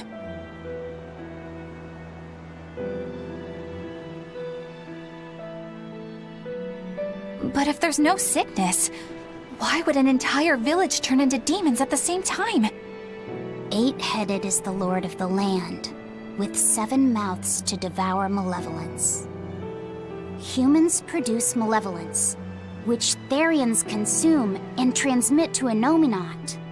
But when we removed Kamawana from the Earth Pulse point... Clever boy. That's right. With no Therian to absorb their malevolence, the villagers could no longer contain it. So you're saying it's all my fault?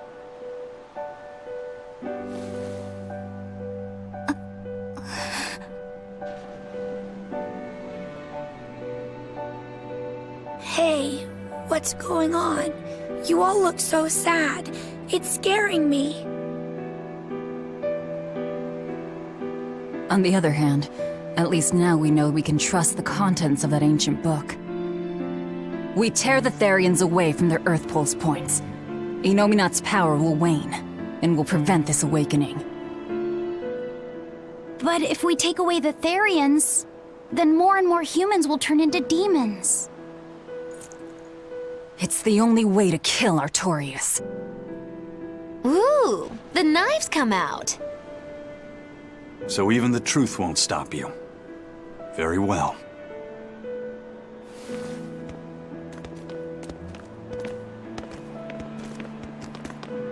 Since each Therian looks different, we'll only find them by capturing the Earth Pulse points one by one. What separates humans and demons?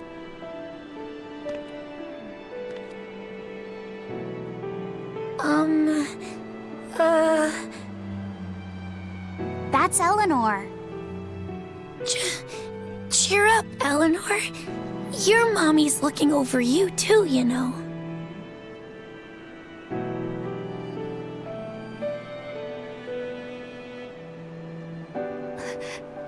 Yeah, so she is. Thank you, Kamoana. Grimoire, I want you to tell me more about what you said earlier.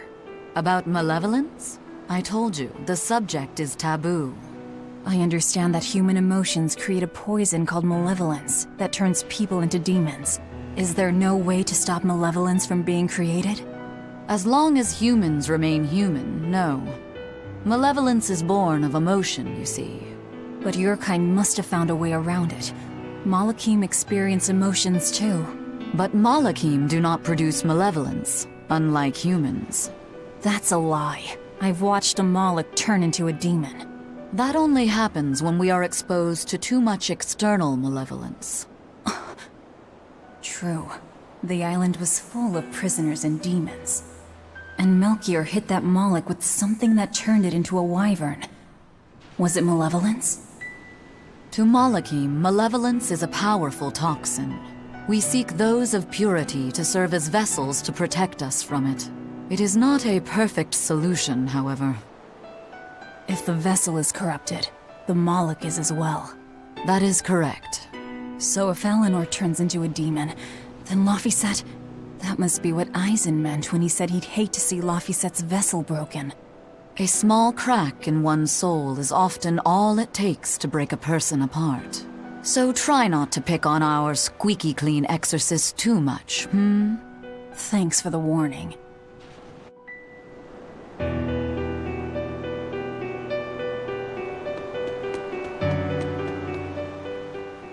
So I rescued this poacher who'd run away from one of those Class 4 islands, right? She mentioned something about being hired by some chef to go hunt a rare wolf on the island. But she didn't see a single blasted critter on that island, let alone any rare wolf. Place was empty. Then why did she run away? Even though she never saw nothing, she kept hearing some beast howling round the island. Freaked her right out, I tell ya. When she got back to her boat, her food had been pilfered, and her ship was scratched up to hell. She got out of there as quick as she could, but her ship sunk soon as she hit open water. Sounds like whatever's there is as smart and manipulative as it is vicious. Sounds like. Later I heard some talk about how several exorcists had gotten killed on that island. If you plan on going, you'd best be very cautious.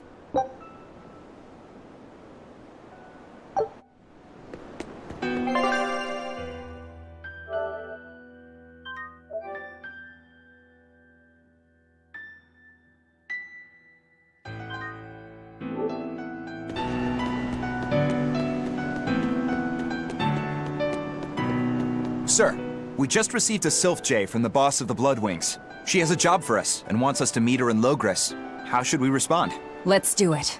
Besides, we need to see if that demon in the villa was actually a Therian. Good point. And the Bloodwings might know something about the other Therians, too. We're heading for Logres. Prepare to set sail. Ready anytime!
I'll finish this quickly. Double hit! Armor crusher!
I lost my mother to a demon. Yet that girl's a Therian. I don't even know what I want anymore. Hey, that's pretty! You like to look at that thing, don't you? Yes, my mother... Someone very important to me gave me this. I treasure it a lot. Looking at it gives me strength. Do you want to see it? Yeah! Ah! What's wrong? My face! It's scary! I don't want to look like that! I don't want my mommy to hate me! Mommy! Mommy! When I was her age, that's just how I cried. Come, Moana. I want you to see this. That huge owie. What happened? It's big and ugly, isn't it? There are scary things about my body, too. But do you think I'm scary, Kamoana? No, not at all. But are you alright? Does that hurt? Thanks, sweetie. I'm alright, I promise. What about me? Do you think I'm scary? You're such a sweetheart, Kamoana. Nobody could ever be scared of you. Not me, not your mother, not Laphicet. You don't have to cry anymore. It'll be okay. I promise. Okay. That scar, was it from a demon? Yeah. They attacked my village when I was a girl. I was so hurt I couldn't move. But my mother lured them away from me so I could survive. What happened to her? The last thing she said to me was, "Stay strong and keep living." Oh. Come to the deck. Grimoire says she's learned something from the book. Hey, why's your face so red? It's nothing. Somehow, I doubt that. It's nothing, I swear.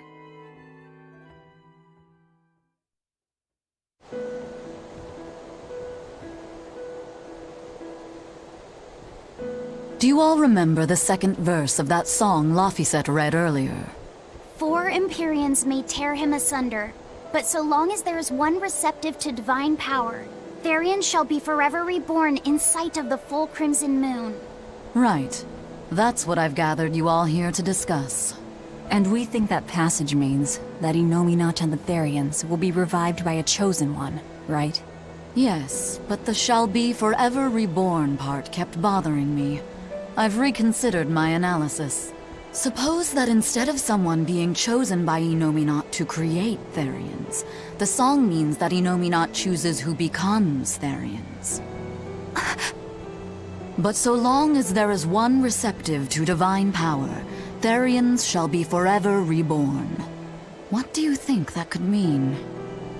That someone receptive to Innominat's power will be reborn as a Therian. Like Kamoana. Which is to say that the Abbey figured out how to turn people into Therians, and then got right to work. That's... Are you really that surprised? Artorias has always been one to prioritize the many over the individual, as I well know. Another thing to consider is this wording about Therians being forever reborn. This could mean that one Therian will be reborn again and again, or it could mean that different Therians will be born to take their place. Meaning that even if you kill one, there are more waiting in line. They can't be wiped out. Looks like prioritizing the one over the many was the right call this time. Eh, Velvet? I never said I wouldn't kill her, if it would prevent Innominat's reawakening. But Therians can't be killed. Not truly.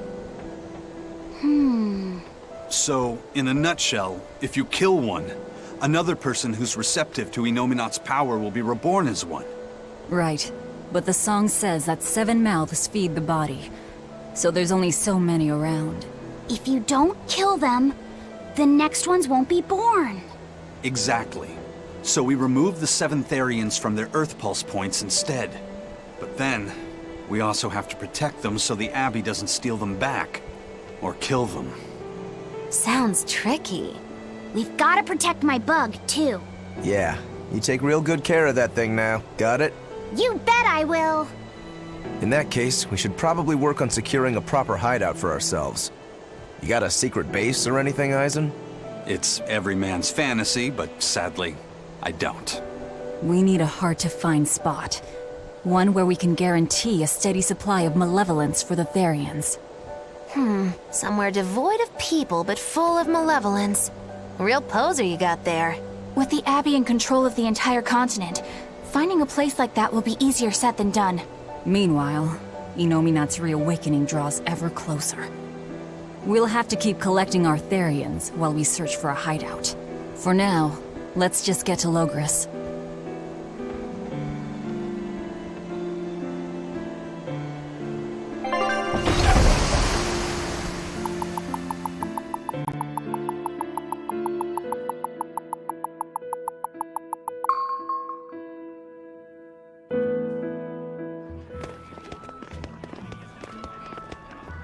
Hey, old man!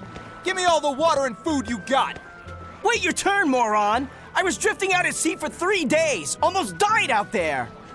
Poor you! You probably deserved it! Say that again, wise ass! I dare ya! Shut up, both of you! No one's getting anything until you pay me what you owe first. Are they gonna be okay?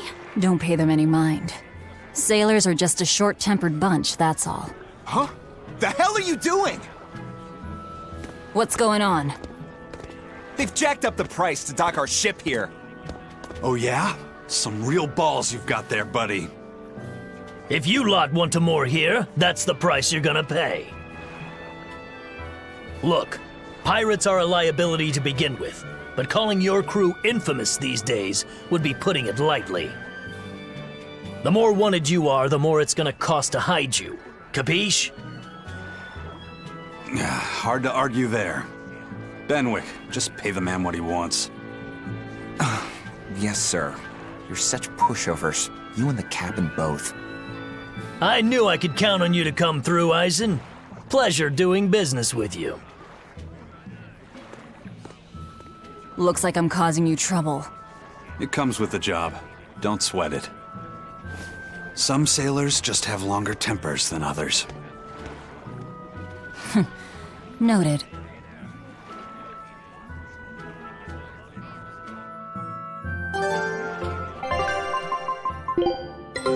Take a look at this.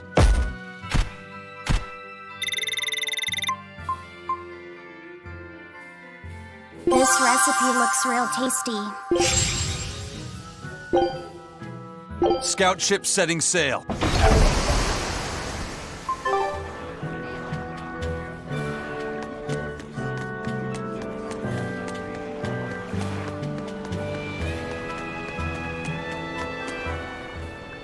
All right, everything's all fixed up. Now to polish this ship from top to bottom. You really throw your back into your work, don't you? Why shouldn't I? The Von Eltia is our pride and joy, our weapon. And most importantly, our home. I'm sure you've heard this before, but she's one odd-looking ship. The Von Eltia was built by the Kingdom 12 years ago, using the very best technology available. She was designed for search and seizure operations on the high seas. Apparently, her unusual design comes from an engineer who is familiar with technology from the far continent. But on her maiden voyage, a string of mysterious accidents took the lives of the captain, then the second, and then the third in command. People thought the ship was bad luck. She was about to be scrapped when Captain Eifried came and snatched her for himself. If the ship was bad luck, why did Eifried want it? Well, I'm sure part of it was that he wanted a sturdy ship, capable of reaching the far continent. But when I asked him why, he said, "She looks interesting." She's too interesting if you ask me. We've been chased by storms, struck by icebergs, attacked by a giant whale. You name it. 3 years ago when the first mate arrived, it all made sense. To think we'd been haunted by a Reaper the whole time. Oh, come on. Don't go blaming the captain and the first mate for every bad thing that happens. I bet you're all just frustrated because you're forced to go where they tell you. None of us are forced to be here. We're here because we choose to be here. And we do so fully knowing what sort of men the captain and the first mate are. Anyone can leave the crew whenever they like. We're free pirates, each of us, here because we want to be. Some of us love adventure, some are looking to test their fate, and some are just searching for a good place to die. We're a ragtag bunch of rogues, that's for sure, but not a one of us has died carrying regret or resentment. So we're glad to help out you and yours. But you'd best not forget what we stand for. I won't. They're quite the crew, aren't they? Were all those accidents truly caused by your power? Yeah. I've been searching far and wide for a way to lift the Reaper's curse. But when I couldn't find a single thread to follow on this continent, I turned my eyes to the other side of the ocean. And that's why you boarded this ship. And a fine ship she is. The Von Eltia was built from 1,000-year-old wood, you know. Before I found my coin, she was my vessel. But then the accidents came. And then Ifrid stole the ship. Did he know you were on board? Definitely. He had pretty solid resonance going for him. Although at first, I think he assumed I was just a dour-eyed lubber worthy of little notice. I suppose being a Reaper tends to take its toll like that. No argument there. But still, whether they could see me or not, they didn't act any differently at all. I fought my damn curse with everything I had. And Ifrid and his crew fought right along with me. Hell, we even finally made it to the far continent. And you didn't find anything there? To help with your curse? I didn't even look. But that's why you went there, isn't it? Eventually, I just got tired of fighting back. The crew, they taught me how to feel alive. And the joy of pursuing my dreams alongside good friends.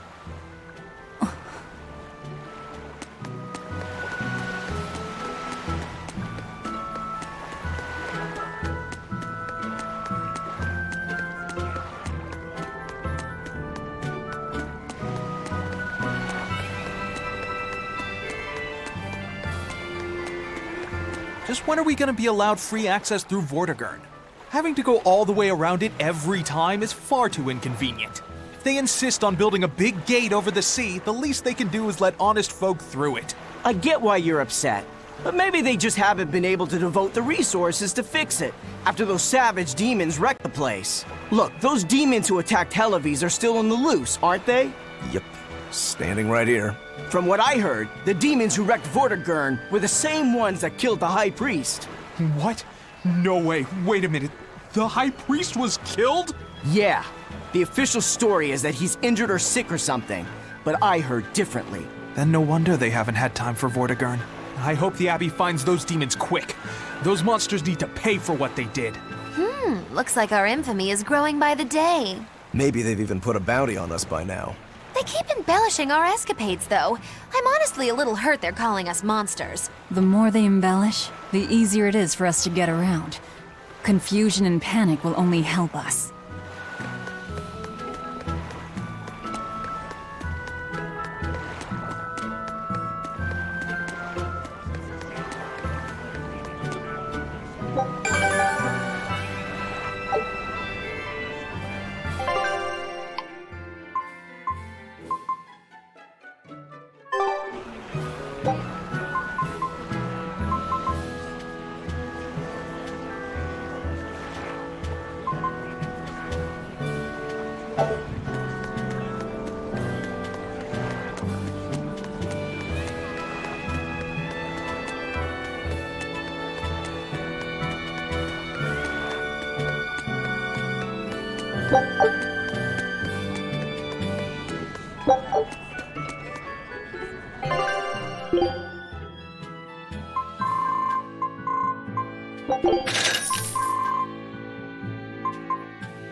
The Bloodwing butterflies operate in the Empire's shadows.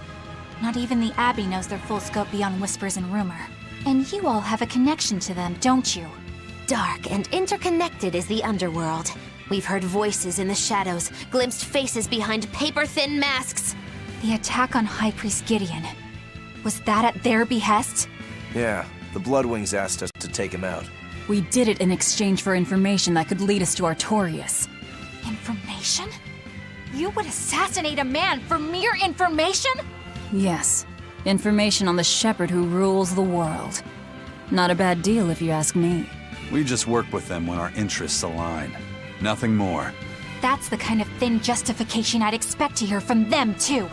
But the Bloodwings were acting upon knowledge that the High Priest was harming the people of the city. You're right. The incident with the nectar was the Church's failing. And it seems that the Bloodwing Butterfly Network goes further and deeper than we had thought. They knew about the barrier at the throne, too. And Velvet's expertise at dove mimicry. Would you stop bringing that up? Dove mimicry? What does that mean? I have no idea. There was a dove near the dock checkpoint. That's all. Huh? Right! It was a black, full-chested dove, wasn't it? Cuckoo! A black, full-chested dove? Is that some sort of underworld code word?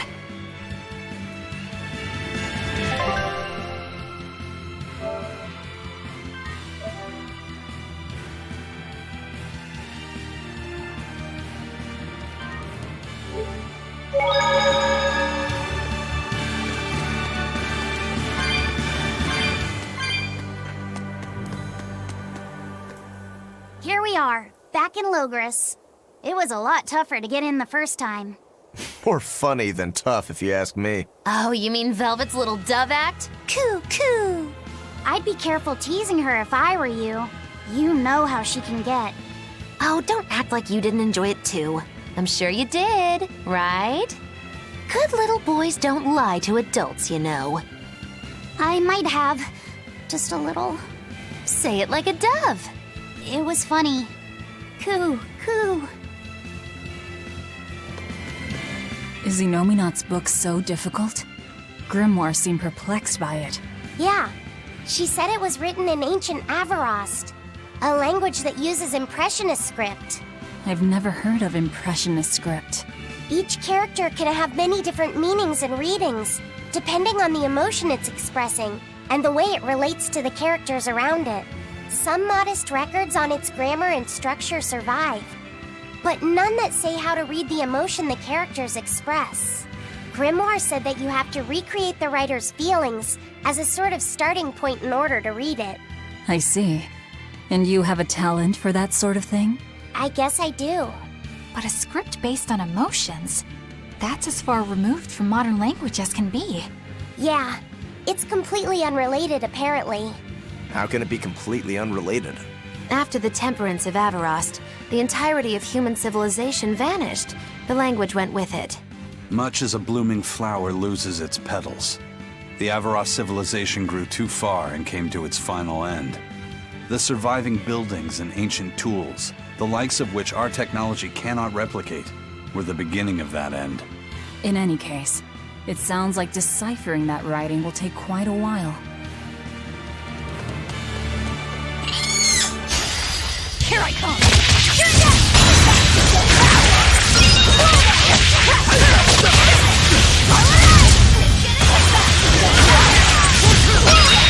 No mercy! Won't that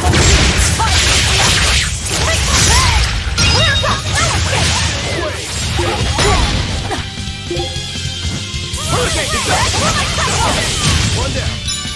Double hit! Double hit! Double hit! Let it go! Double hit!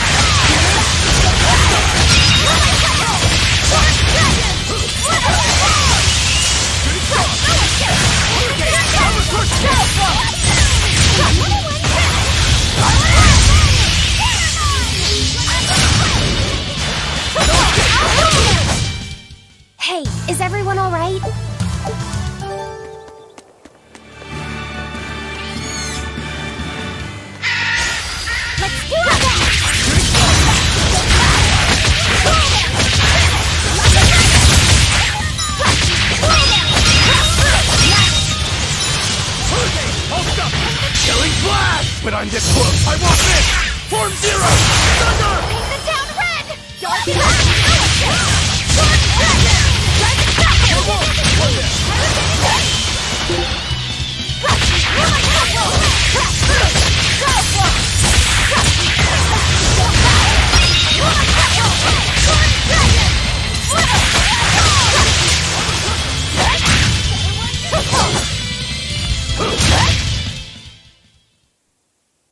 Just how does this sword work? Don't touch it. You'll hurt yourself. In other words, the rest of her is fair game. Not unless you really want to get hurt.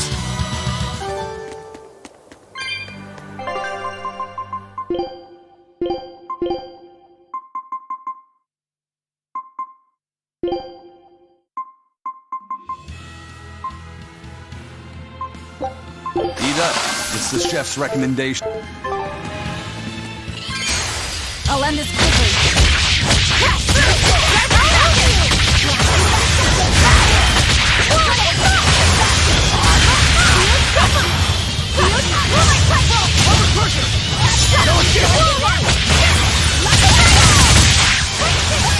Now, rise!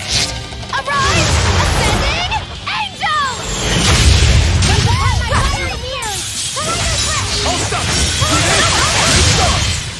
Hey, is everyone all right?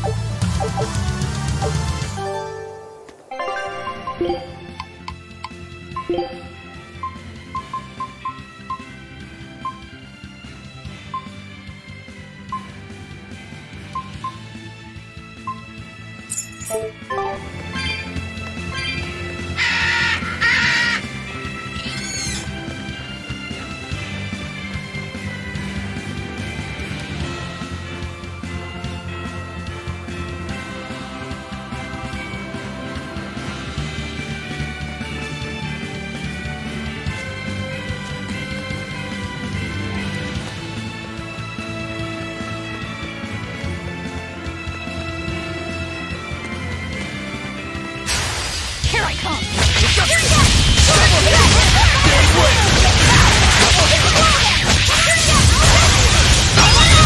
No mercy! You thought I'd stop there? Annihilating?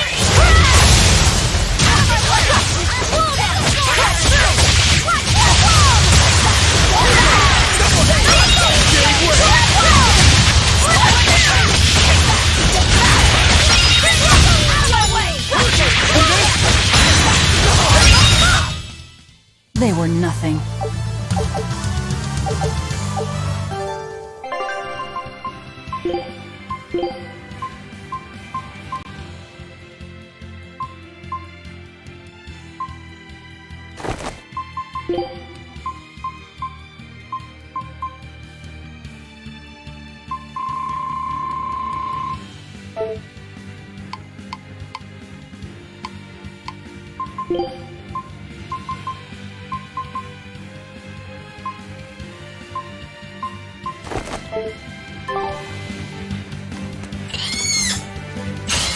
Are we ready for this?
Man, the capital sure is big.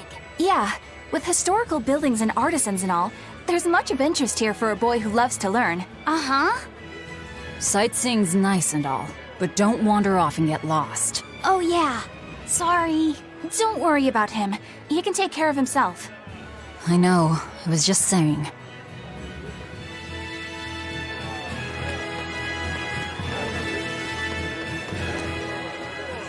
You look like travelers. I have some good news for you.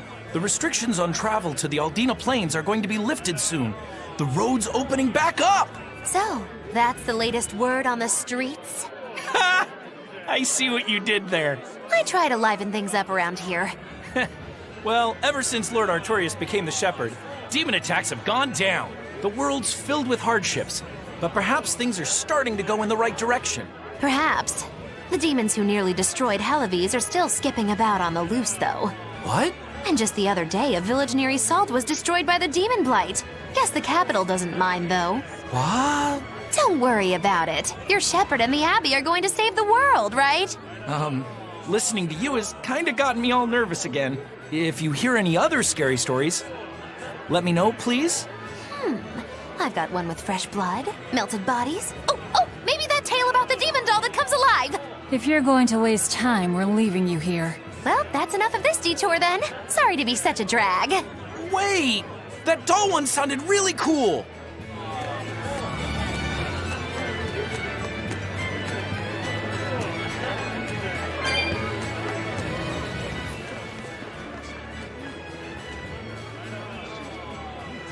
What's with this crowd?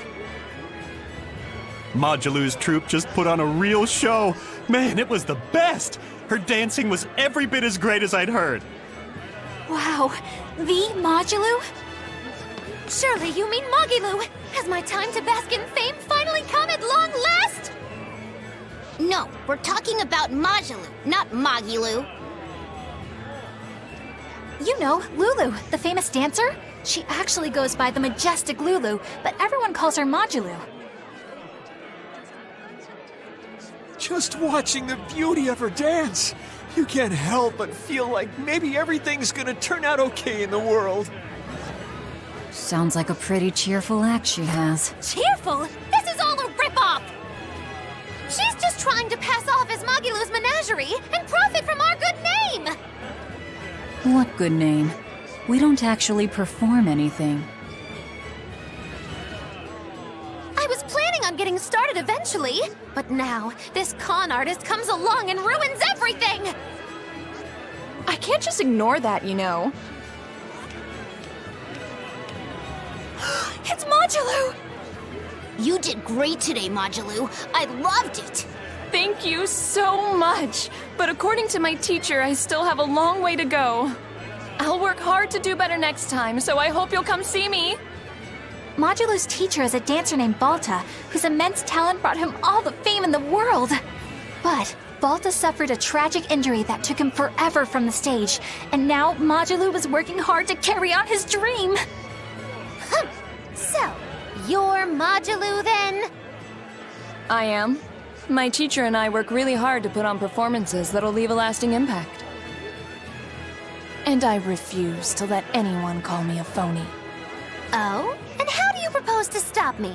Taking it to the stage and seeing which one of us can better hold a crowd? Yes, that's just what I was hoping for. Lulu, don't go around picking petty fights. But sir, this woman, she... You should know better. If you have the energy to spare spitting vitriol at people, you should refocus that anger into moving your body. If you need to express yourself, do it on the stage. Yes, sir. You're right. Teacher, is the pain acting up again? It's no matter.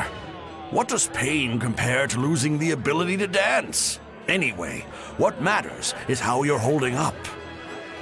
I'm fine, sir. Good, then let's head back and practice some more.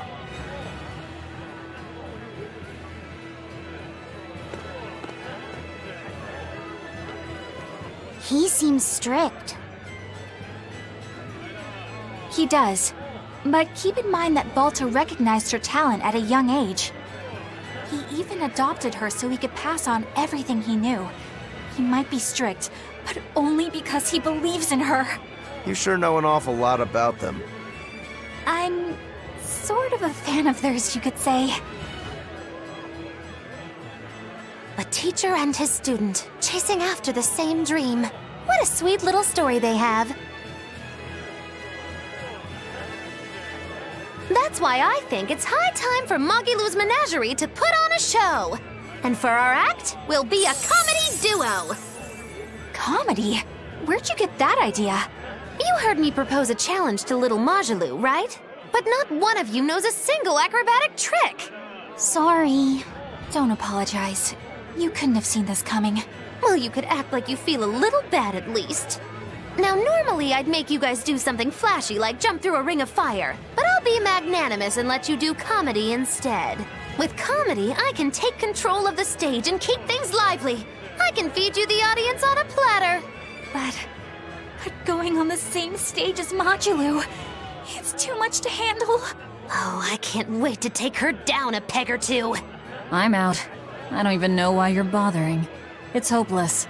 It's not hopeless. Plus, if we do well, we'll be raking in the dough. What better opportunity do we have to get started than now? After all, people will come thinking we're Majalou's troupe. You're sure eager to profit off of her good name. That's exactly the material I want. Keep throwing out such zingers and the audience will be in stitches. I'm not sure I follow, but okay. The only thing getting thrown out is gonna be you. You know, I think you could pull off being the straight man in our act. What? Keep your compliments to yourself. This plan might sound dumb, but more money never hurts. Eisen, not you too. Then it's settled. Now we just need to book ourselves a few gigs. I've got an in with all the stage directors in town. For now, I think everyone should pair up so we can figure out just what sort of comedy chops you all have. Everybody? Even me? Certainly. Each one of you is a part of Magilou's Menagerie, after all. I'm not so sure about this.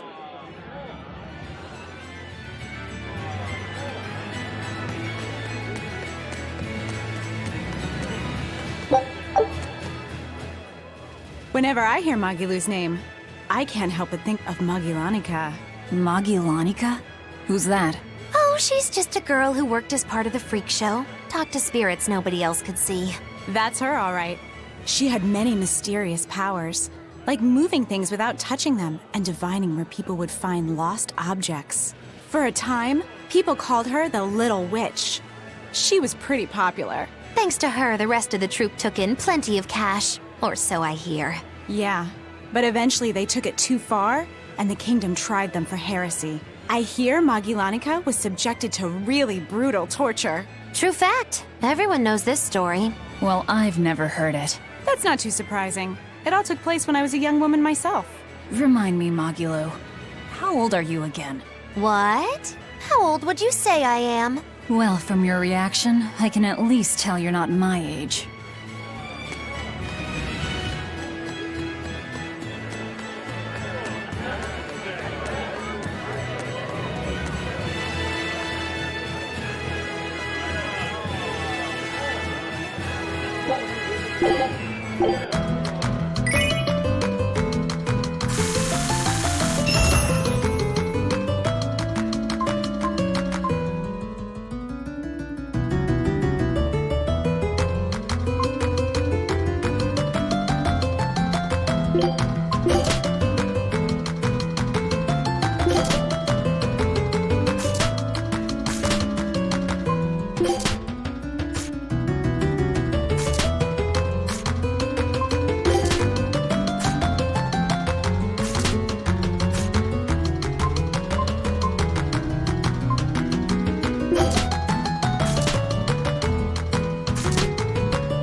Take a look at this.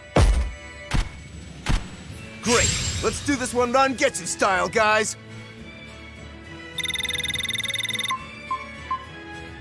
All right. Now it's up to you.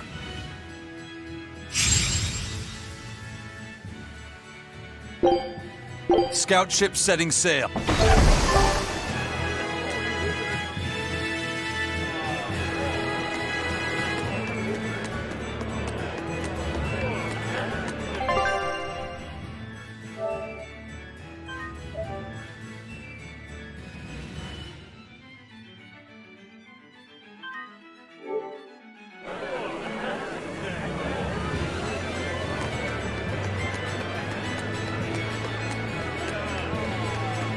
When will the High Priest return to us? Keep this between us, but I heard Lord Gideon was killed by demons. Surely that's not true.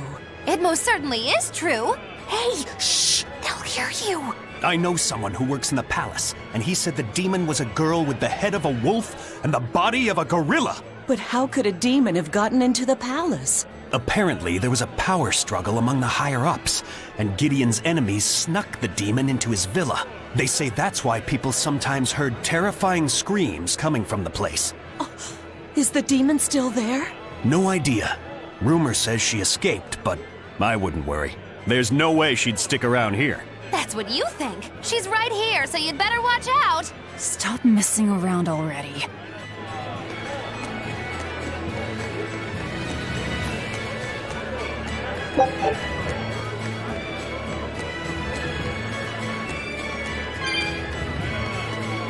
The nights are so cold of late. It's gotten harder to get flamestone, too. I hear the port at Helavis is at a near standstill. No matter how much flamestone they mine from Mount Killerhouse, they can't get it shipped out. I'm sure the Abbey is aware of the situation. It's not just us who are suffering. We have to endure. Times like these is when we need to practice Lord Artorias' teachings. The many outweigh the individual. Exactly. I'm sure Lord Artorias will think of us soon and send aid. He doesn't give a damn about any of you. How dare you! The many outweigh the individual, right? Artorias wants to save humanity as a whole. Your individual troubles aren't important to him. You have no idea what you're talking about. Aren't we part of the whole he wants to save? What happy fools. Sorry about that. She didn't get to see his speech, so she's been taking it out on everyone around her. Really? What a troublesome kid. But really, that speech was incredible.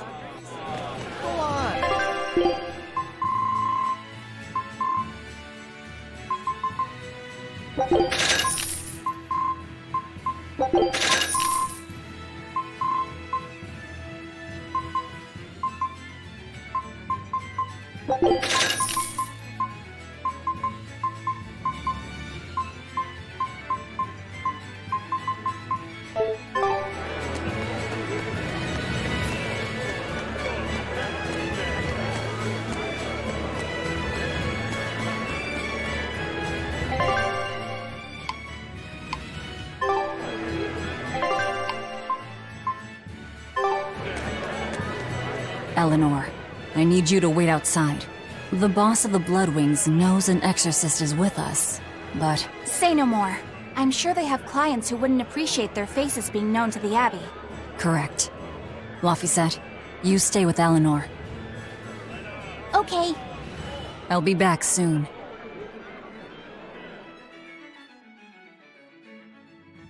My thanks for coming all this way.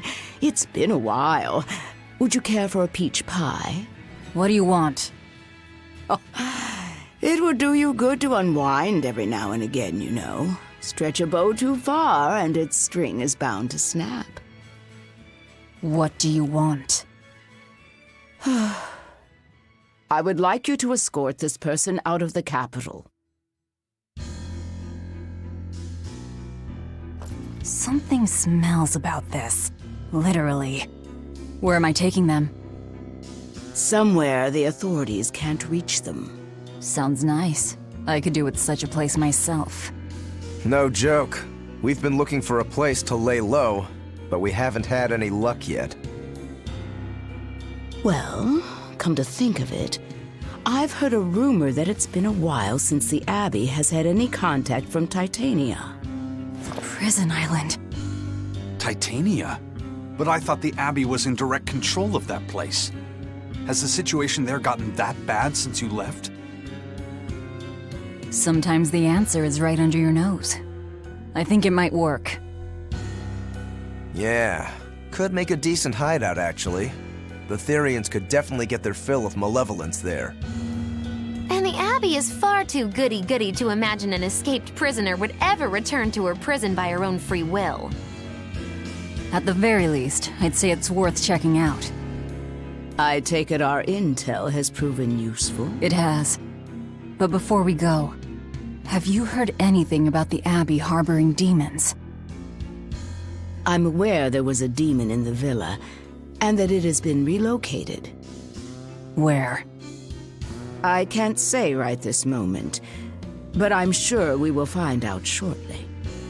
All right, then in exchange for this passenger's safety, I want more information on that demon.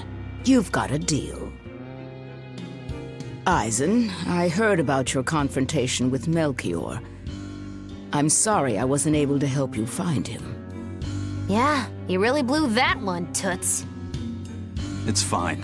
What's done is done. Have you given up on finding Eifried? No, I haven't. The crew and I will do whatever we can to quash the Abbey's plans. We do them enough damage, and the Abbey ought to start thinking about putting their hostage to good use. They'll set him up as a trap for us, and that's when we'll steal him back. Attacking the Abbey to create an opening for his escape. Clever. It's what Eifried would do. That's all.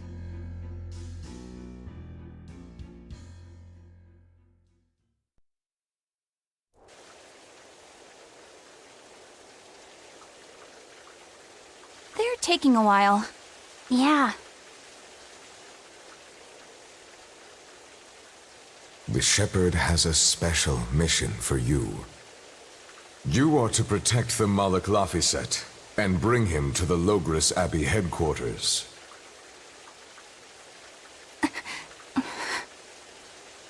What's wrong?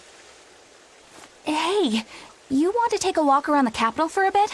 I can show you some of the sights. But, You can't trust me. I understand. No, it's not that. I promise. I'd love to go sightseeing with you, Eleanor. Lafiset. Well, we'll do it another time, okay? Why? It's just, you know, Velvet would get mad at us. Get mad about what? Ah, you're done. And who is this? A VIP entrusted to us by the head of the Bloodwings. We're stowing them away on Titania where the bad guys can't get at them. The prison island? Just who is this person? Didn't ask. What? Hey, something smells nice. Huh? Stop sniffing things. We're leaving.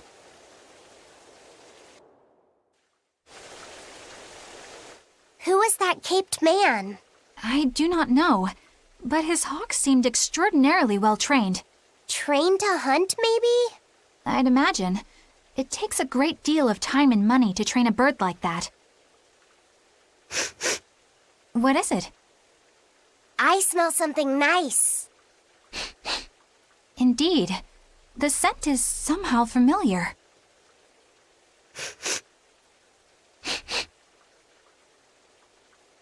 It can't be. What are you two sniffing at? Aha! They're bloodhounds on the hunt! But we're talking about hawks hunting, aren't we? Come again? Oh, I'm sorry. Please excuse my poor manners. I can't believe you take a job without bothering to ask who you're escorting or why. The less you know, the less trouble you invite.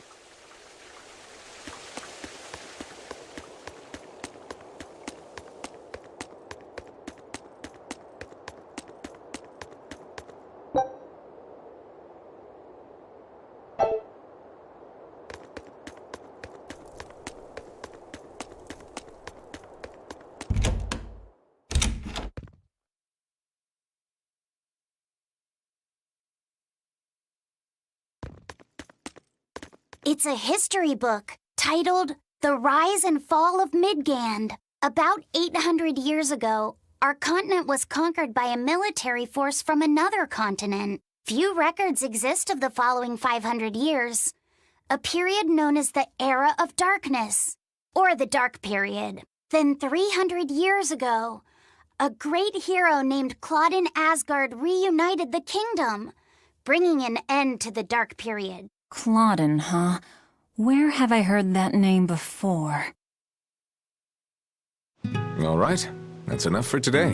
Thanks for teaching me, Arthur. Your techniques are so amazing. Where did you learn them? They came from my own master, a man named Claudin. He developed them himself. Wow, they're so graceful. I wish I could move like that.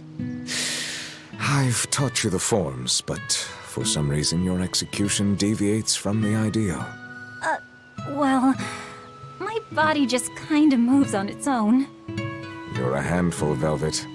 But I will say you do resemble Claudin some. He was a strange person himself.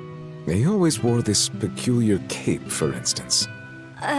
Cape, you say? Deep down, Claudin was strong like fire, vivacious like water, steadfast like earth, and free like wind. I can't help but admire him to this day. Wow, I'd love to meet him. Sadly, that's impossible. Is he dead? Yes, he is. He died to protect me. That's why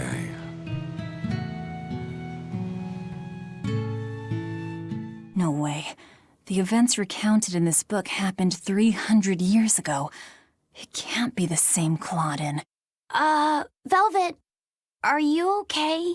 I'm fine. Don't mind me. King Claudin was quite strong, wasn't he? He was more than just that. He's the most well-loved and trusted king in our history. Or so the book claims. To this day, all of Midgard's rulers claim to be direct descendants of King Claudin Asgard.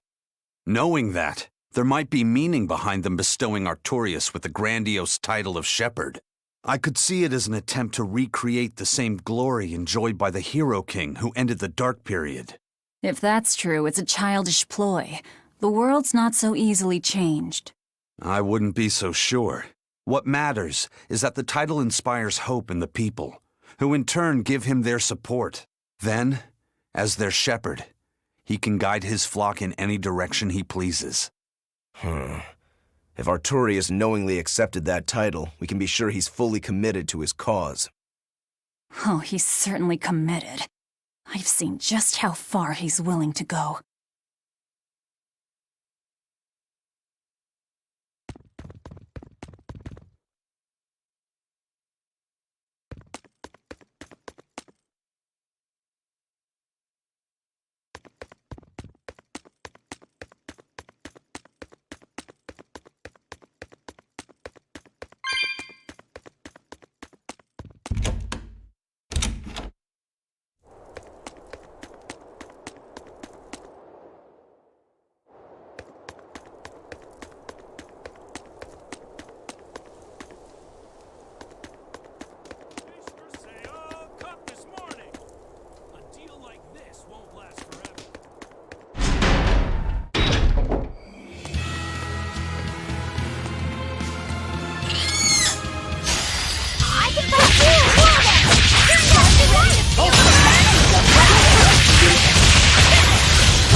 Wow, all sorts of things popped out! Yep, it's a whimsical wonderland over here.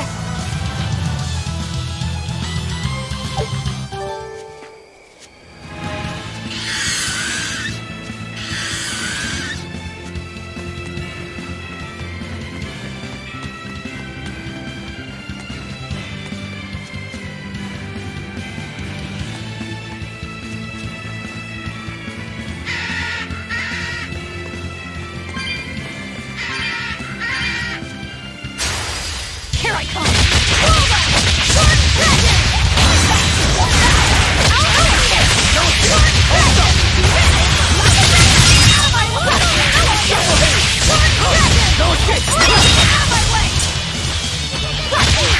Now, rise!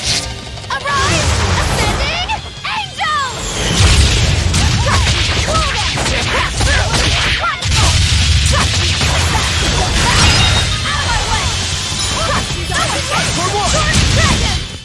Well then, let's move on.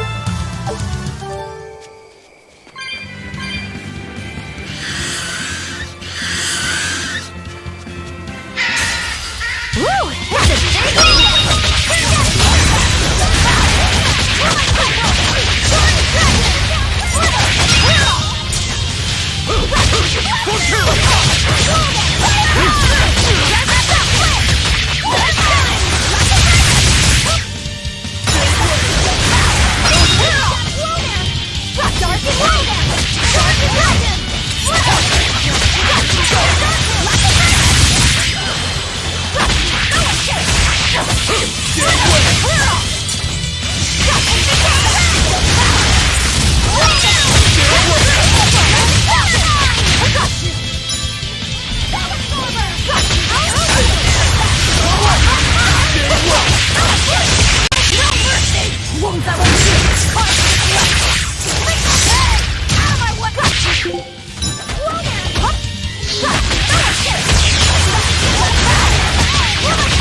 It's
Could you fit my comedy act into tonight's show?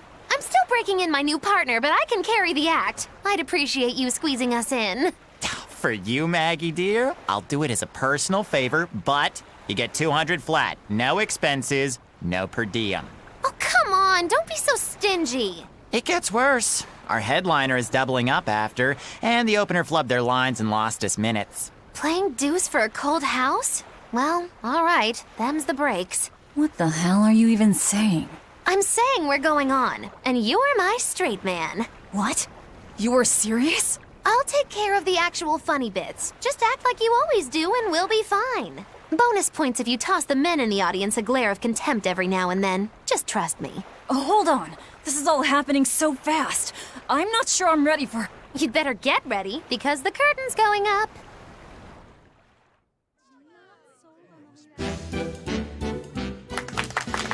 Hi there! We're Moggy and Val, your lovely comedians for today! Magicazam! We're still new to the comedy business, but we'll do our best to give you a memorable show. Now, I'm Moggy, the bright, beaming one in the pair, while my moody little partner here is... Hey, what's wrong, Val? Everything okay? You need to put some energy into this, or we're in trouble. Come on! If you've got one redeeming feature, it's your moxie. That might be, but this is different. I can see you're going through something right now. All right, let's take a deep breath together. Excuse us for just one moment. Velvet, what are you doing? We're losing the audience. I can't help it. I've never talked in front of such a big crowd before. Wait, don't tell me you've got stage fright? So what if I do? That's so unlike you. Just pretend that you're fighting some nasty exorcist and give it some gusto. Easy for you to say. I'm embarrassed out here. Don't be such a girl. I am a girl. That's it. Just do that, but project your voice. I can't, and I don't want to. You're a comedian, you have to. Where's your passion for your newfound art? I'm not one, and I've never had any. No, I can see it within you, deep down, the burning passion of a true artist at heart. I've had enough! I can't do this with you! Sorry, folks, show's over.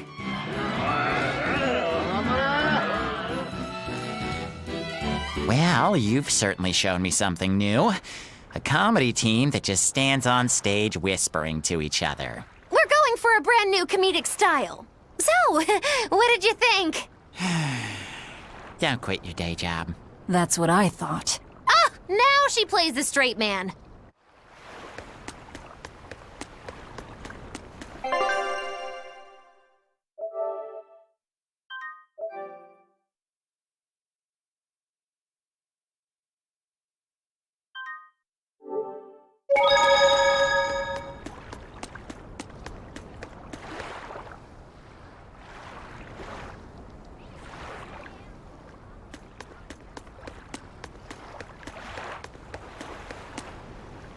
This is bullcrap. You're gouging us just because you can.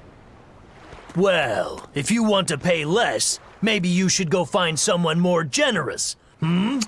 Looks like they're at it again.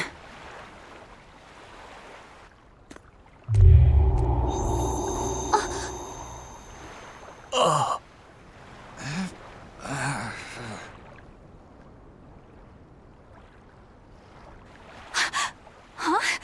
What's happening? Benwick, snap out of it! Benwick! Huh? I was haggling for supplies, and Tell you what, I'll give you a fair price. Actually, just take what you need. We should all endeavor to help contribute to the common good of humanity, rather than selfishly pursue wanton profit. What? Are you sure? No. Wait. What was I saying?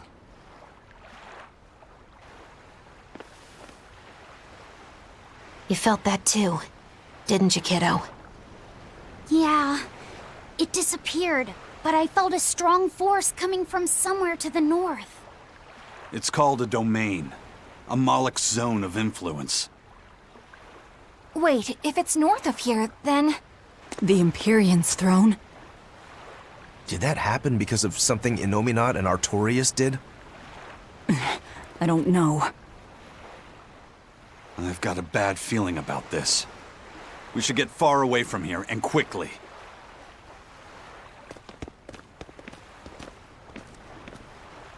So, the suppression.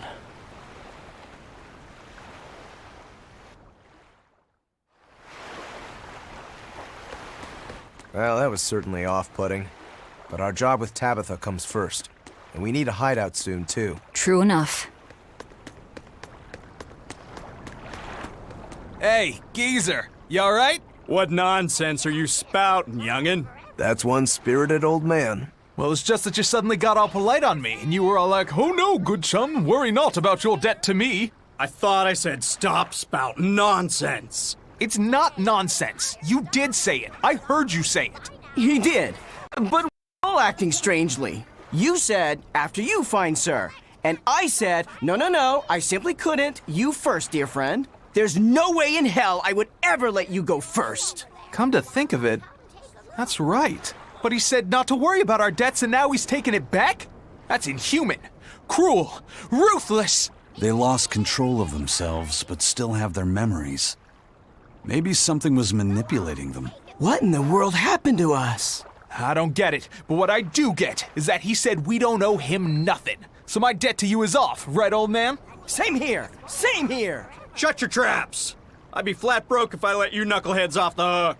Now shut up and pay up. Something really strange happened here. Seems so. And I think this is just the beginning of it.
All right, we're safely on the rolling waves.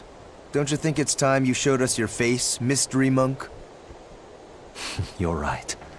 My apologies. I knew it! Prince Percival! Percival Ilmid Asgard, crowned prince and heir to the throne of the Midgand Kingdom. So he's next in line, is he? It looks like someone already had me figured out. Yes, Your Highness. I could tell from your fragrant wood scent, as only the royal family may wear it. But if I may ask, why? Must I explain myself to gain your aid? I myself could ask what an exorcist is doing consorting with members of the underworld. I don't... It doesn't matter why you're here. On this ship, You're here for us to use to our advantage. Treat me as you will. It's not like I can ever go back.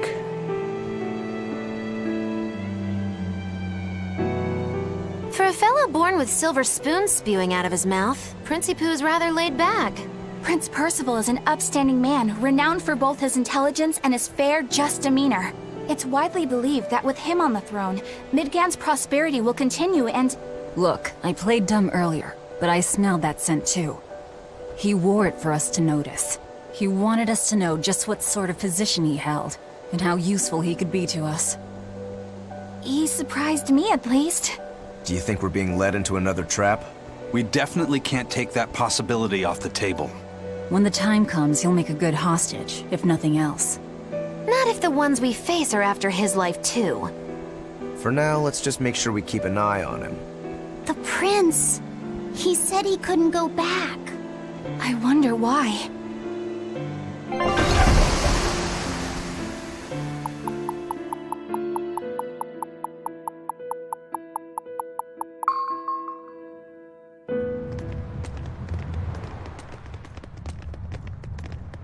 The whole island's a prison. It's like a secret fort or something. Weirdly quiet, though. Yeah, I don't see a single exorcist on watch.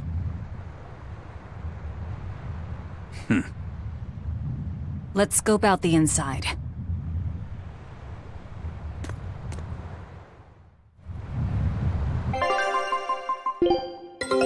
Take a look at this.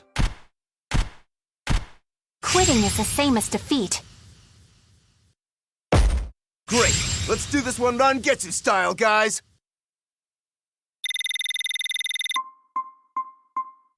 I knew this would be big. What a treasure!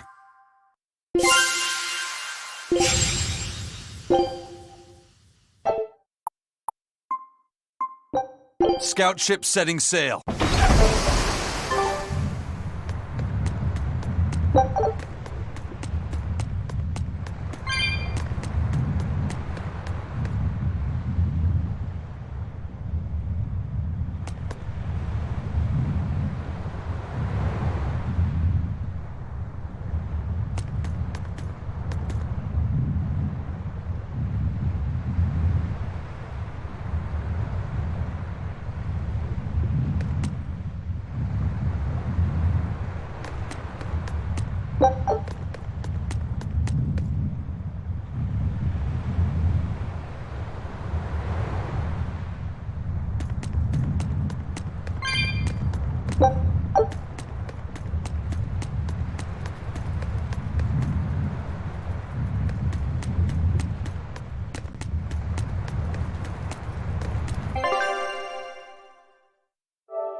An exorcist.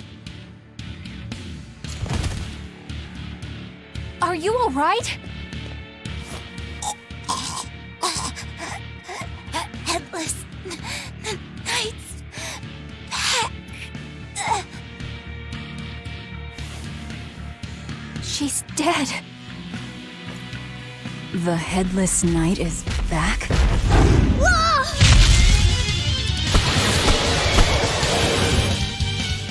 Think this is the demon that attacked her? Another prison riot?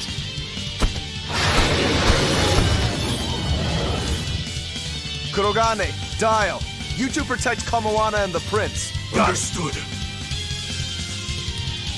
Hurricane! You're giving me a headache. Stay sharp! This one must have survived the riot!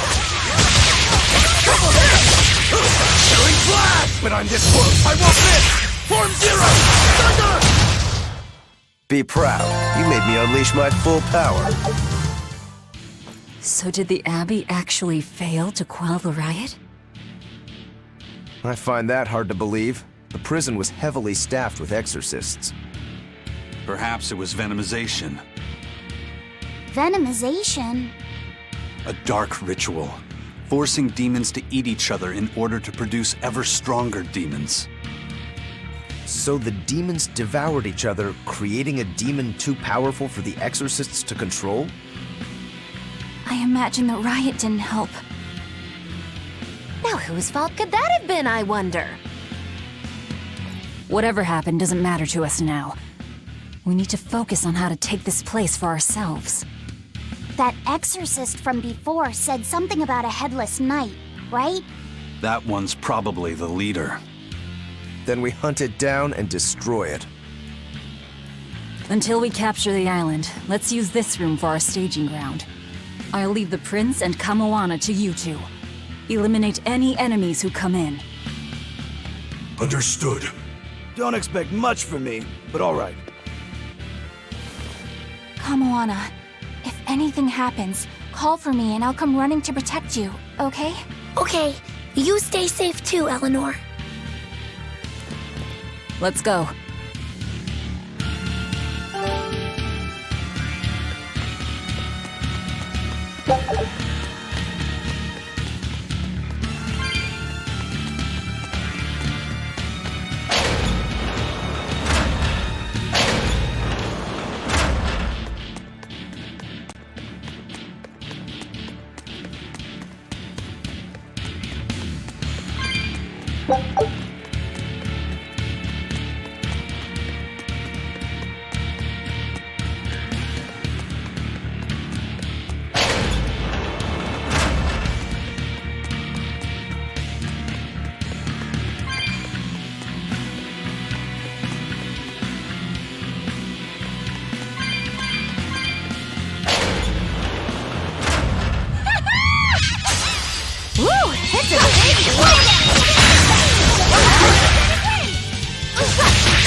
Its guardian was angry at it. Hold on, you can read a guardian's heart? Yeah, sort of.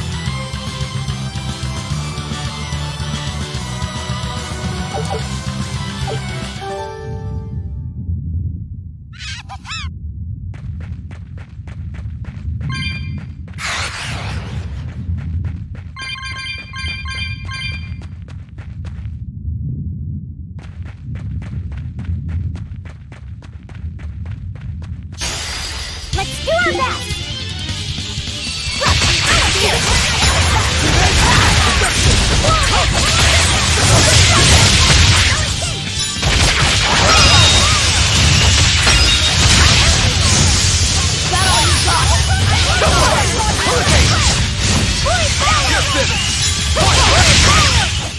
I can't even call that a fight.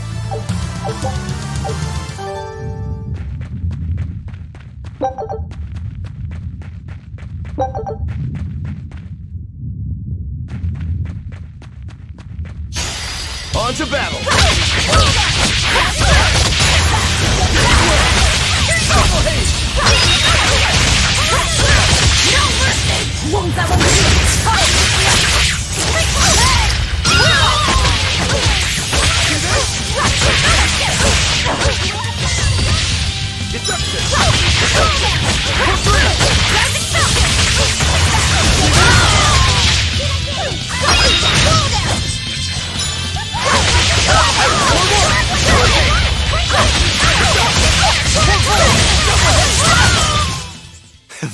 is ours.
Here I come!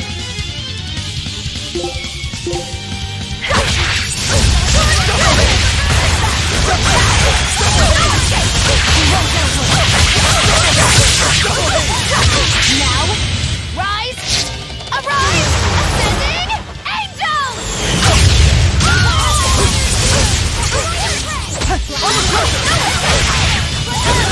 Leave this to me!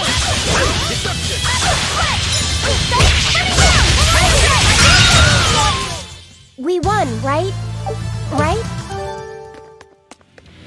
This island reeks with malevolence. I imagine it's emanating from all the big old demons roaming about.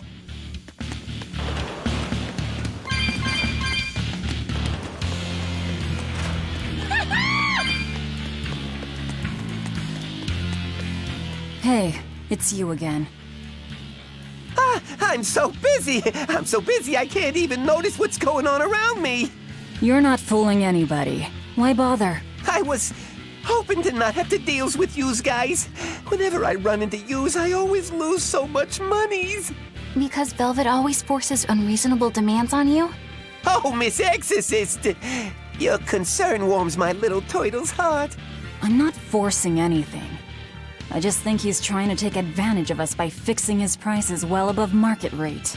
Price fixing? As in deliberately marking up items so as to take advantage of the less fortunate?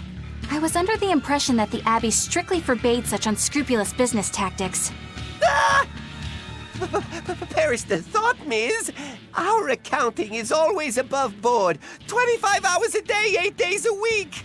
No matter whens and no matter wheres, you can get whatever you needs for the same fair price. That's good to hear. Eleanor, give the nice turtles that smile he so desires. I'm sure running a business is hard work.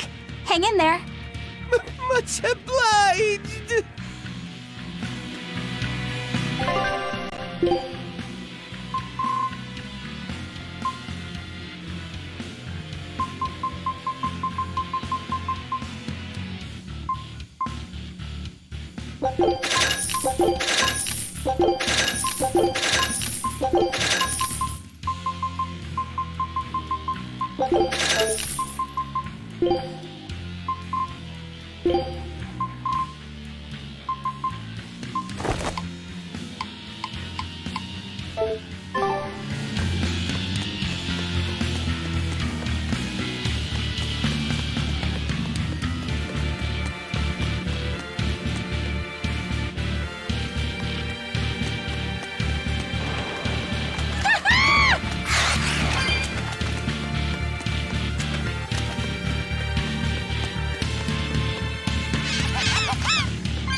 Let's get started!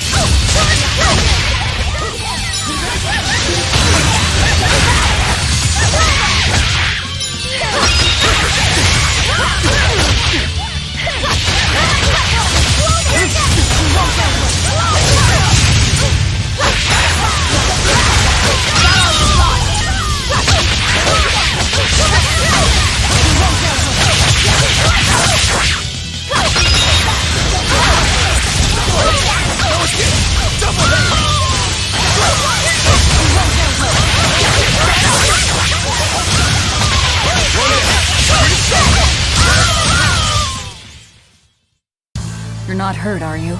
No, I'm fine.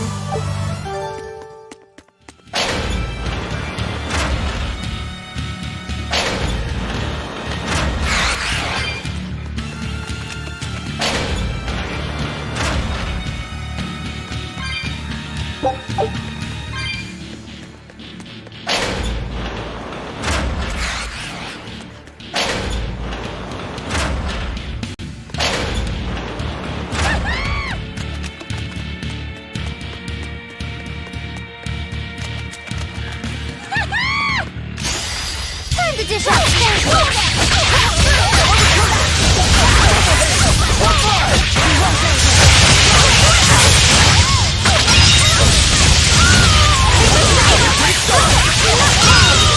Is that all you got?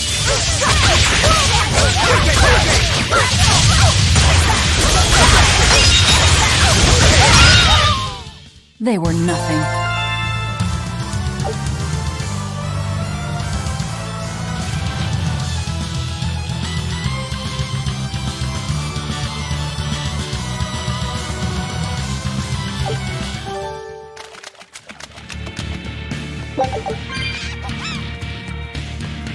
From the way you were talking, it seemed like you had an idea of who was behind the riot.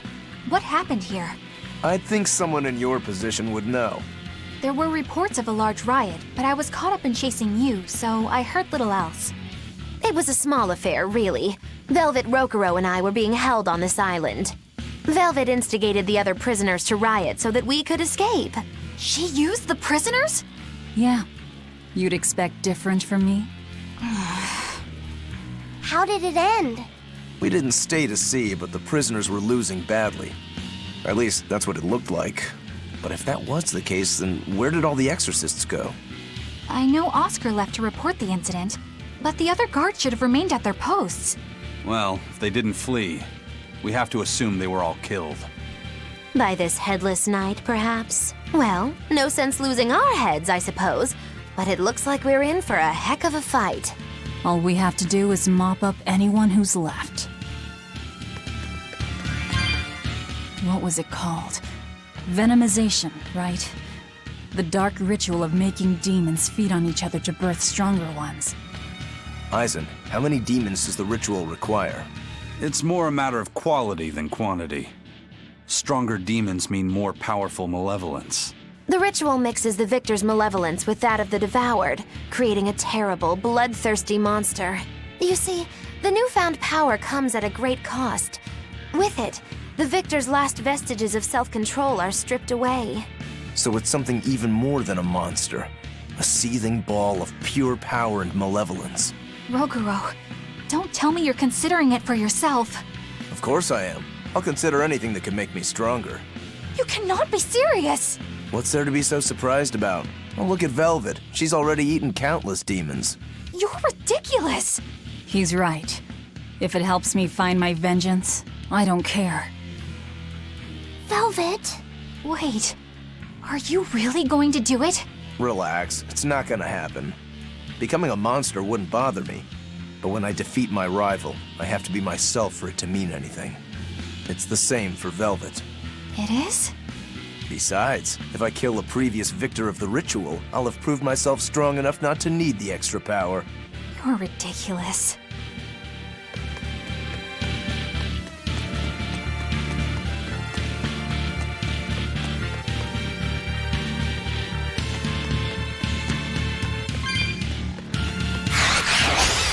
Always ready to fight.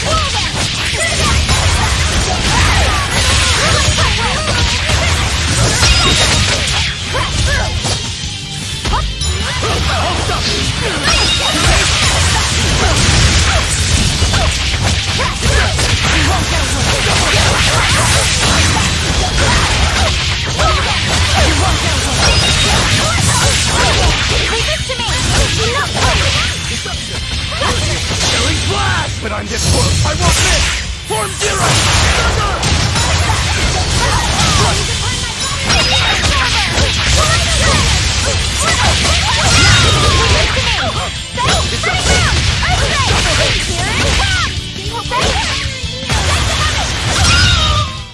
This fight is over!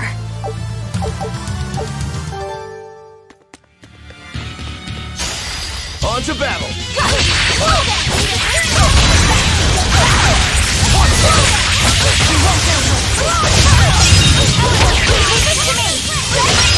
Now, rise, arise, ascending angels!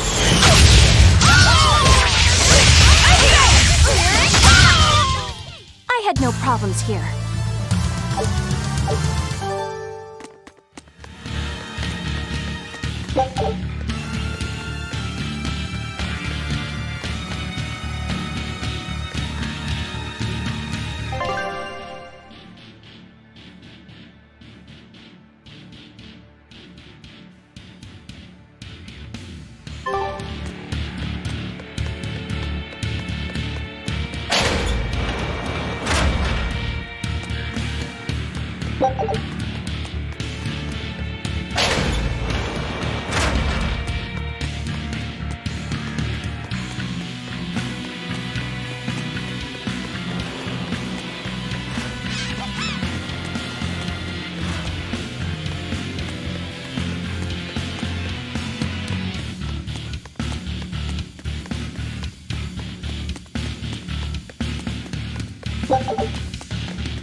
The Headless Knight!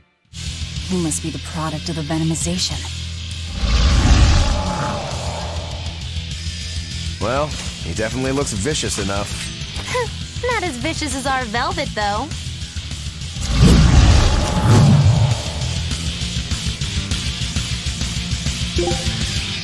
Where's his voice even coming from? I don't know. Look inside.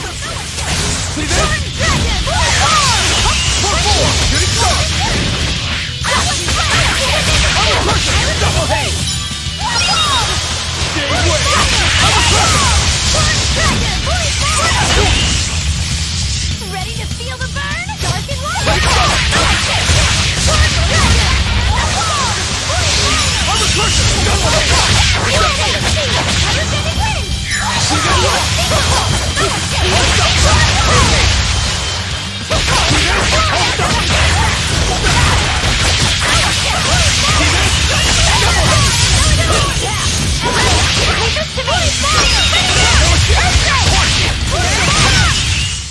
Well, that takes care of that. Yeah. I feel something again. More malevolence? No, another Earth Pulse point. It must be on this island. I sense it too. It's very close. Directly underneath us, I would guess.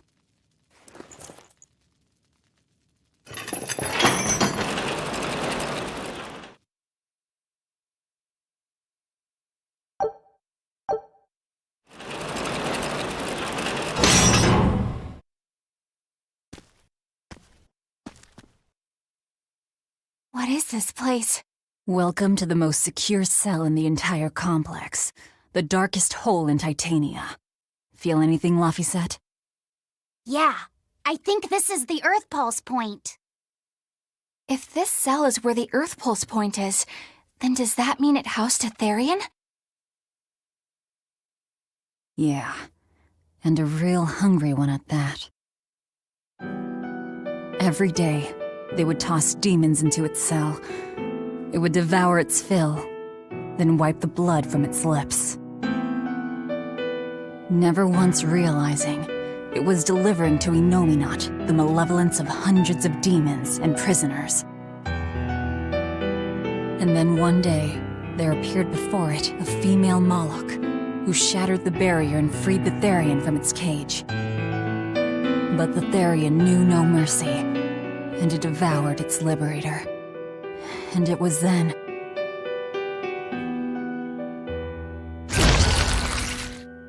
It was then I obtained the power. The power to avenge my brother. Velvet, you're a Therian? This prison island was a feeding ground for the Therian, harnessing the malevolence created by the prisoners within. But because Velvet escaped, the malevolence went out of control. Wow, the same darn thing that happened back in Kamoana's village. Lord Artorias would never have done such a thing. No. What's so unbelievable? That he used his wife's brother as a human sacrifice? That he imprisoned his wife's sister? Because that's what your damned holy shepherd did! All to get his hands on Inominat's power! I'm sure he had a reason for... A reason? To spare the world of its pain? Don't give me that! Who will spare my brother's pain? Who will soothe my brother's despair? He murdered my little brother Luffy! And you'll stand there and tell me it was for the greater good?!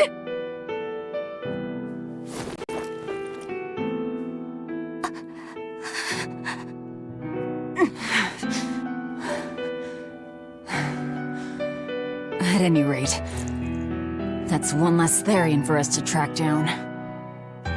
Velvet.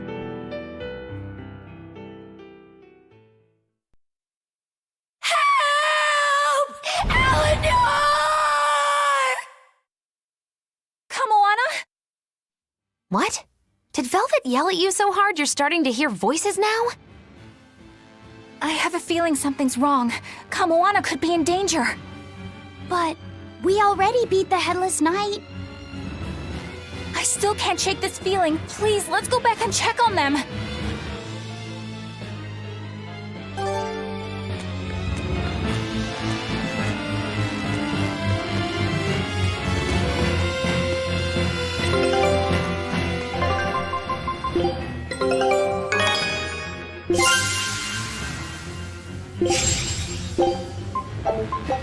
Scout ship setting sail.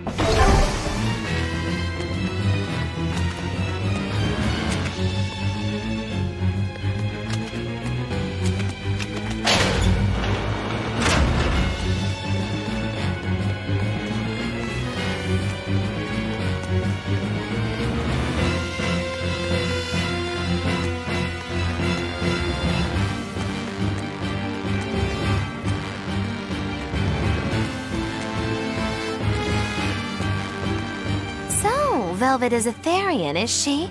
I knew there was something off about her. But it's what she cried out that's really on my mind. Laphicet, is Velvet truly Lord Artorias' younger sister? She never told me. If it were true, I suppose it would explain her knowledge of Lord Artorias' training. If you're so curious, why not ask her yourself? Hey, Velvet, what's your connection to Artorias? Rokuro, have some tact! I heard you whispering. It doesn't bother me. Artorias was married to my late sister, Celica. He was our brother-in-law. We lived together for more than 10 years. That does explain a few things. So he sacrificed his little brother and turned his sister into a Therian. But you were his family. To his view of the grand scheme, family is inconsequential. The needs of the many outweigh the needs of the few. All he did was act according to his ideal logic. Well, enough chit-chat. Let's get moving.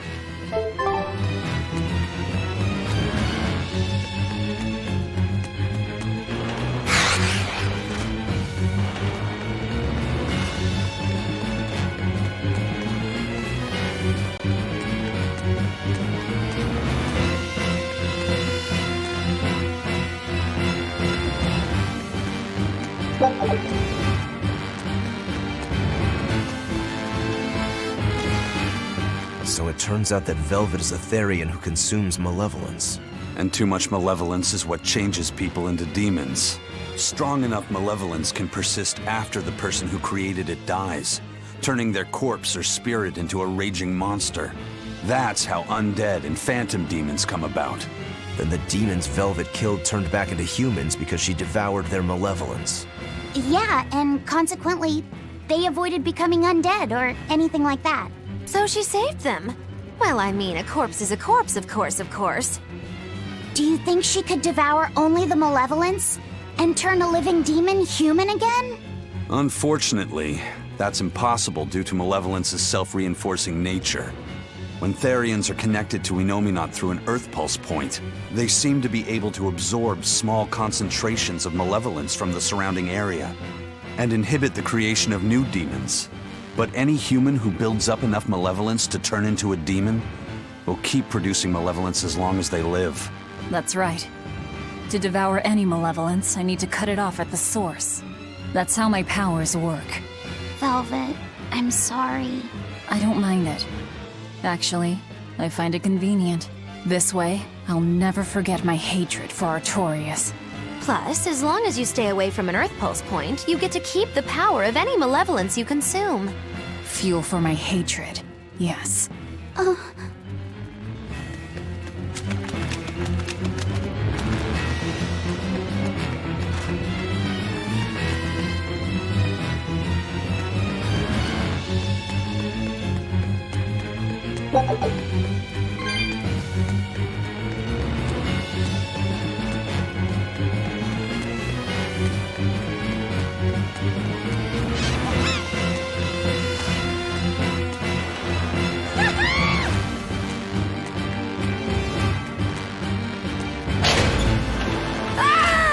That was Kamana!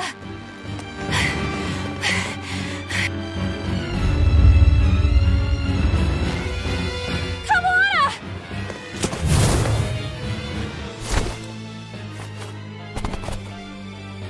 Eleanor! You really came back for me. A promise is a promise, sweetheart. A headless knight and a horse demon. It's giving off a ton of malevolence. This must be the true survivor of the venomization process. Oh, I get it! The dying exorcist lady wasn't saying Headless Knight is back. She was going for Headless Knight on horseback. Whatever the case, we'll fight whoever we have to claim this island.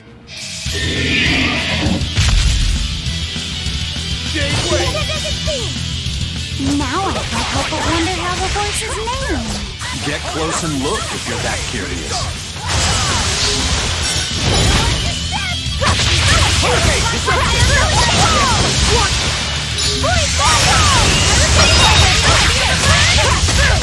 You're right! You wronged me! Here's your justice! Fight in order! I'll help you! I'm a person! Dark and light! Better watch your step! These are part of my fiery mirrors!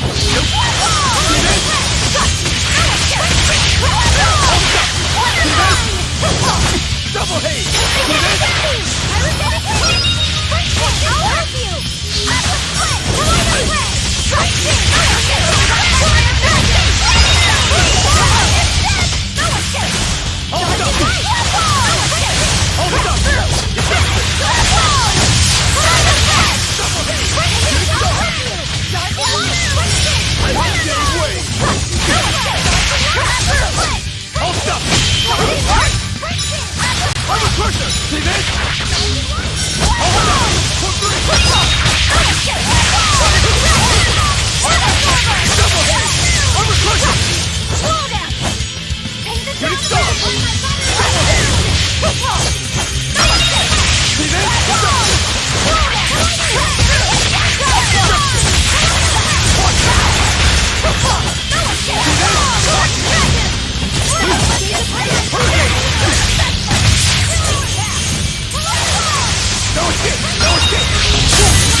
That's venomization, all right.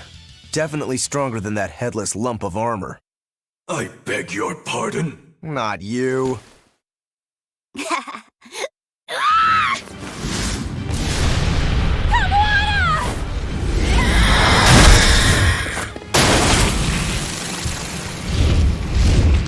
demon from the villa? No, look! It's absorbing the malevolence. It's a Therian. Actually, that hawk is Griffin, my one and only friend. A damned Therian. So that's what Tabitha meant when she said we'd find out shortly. But Your Highness, why do you have a Therian? It's like I said. Griffin has been my dear friend ever since I was a child. Even if he's a Therian now, that hasn't changed. So you knew you were helping a Therian escape. What are you plotting? I have no plots or schemes. I just want Griffin to be free. I guess we shouldn't be surprised. The Crown Prince and future king, he's gonna do whatever he likes. I suppose I am at that. But if I am, it's the first time I've ever been allowed a choice of my own. When you're a prince, you're not a person. You're an institution, one designed to serve the state and its people. Say, for instance, you're doing your law studies and your back suddenly itches. What do? I mean, I'd scratch it. Who wouldn't? When I did that, my tutor gave me a whipping so hard the blood ran down my back. The reason being that I prioritized a personal feeling, that is to say my itch, over my studies in service of the state. Seeing Griffin lay claim to the skies let me imagine my own freedom. It was my lone solace over the years. But then, he turned out to be responsive to Innominat's power. I take it the Midgand royal family is well aware that the Abbey is creating Therians. Of course. How could we not? The kingdom offers unequivocal support to Shepherd Artorius' vision of reason and will. Even so, if there was one thing I could never permit, it was seeing Griffin locked up and unable to fly. Never. I tricked the Exorcist on guard and disabled the barrier. But then Griffin attacked the Exorcist and killed him. That's why you said you could never go back. They can overlook a single dead exorcist, but with a Therian removed, malevolence will engulf the capital. I knew full well what I was doing. And yet... I couldn't watch my friend's life be stripped away. Your Highness. He chose a single bird over the world. Why do you think that birds fly? That's what Lord Artorias asked me. My anatomy book says birds can fly because their bones are light and their wing muscles are enormously strong. Birds fly because a bird that cannot fly is no bird at all. That's what I think.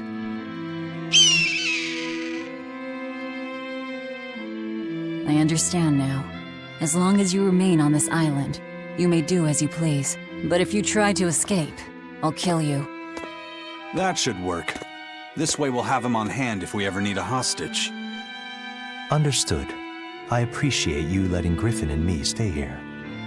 Well, now that that's taken care of, let's build ourselves a hideout.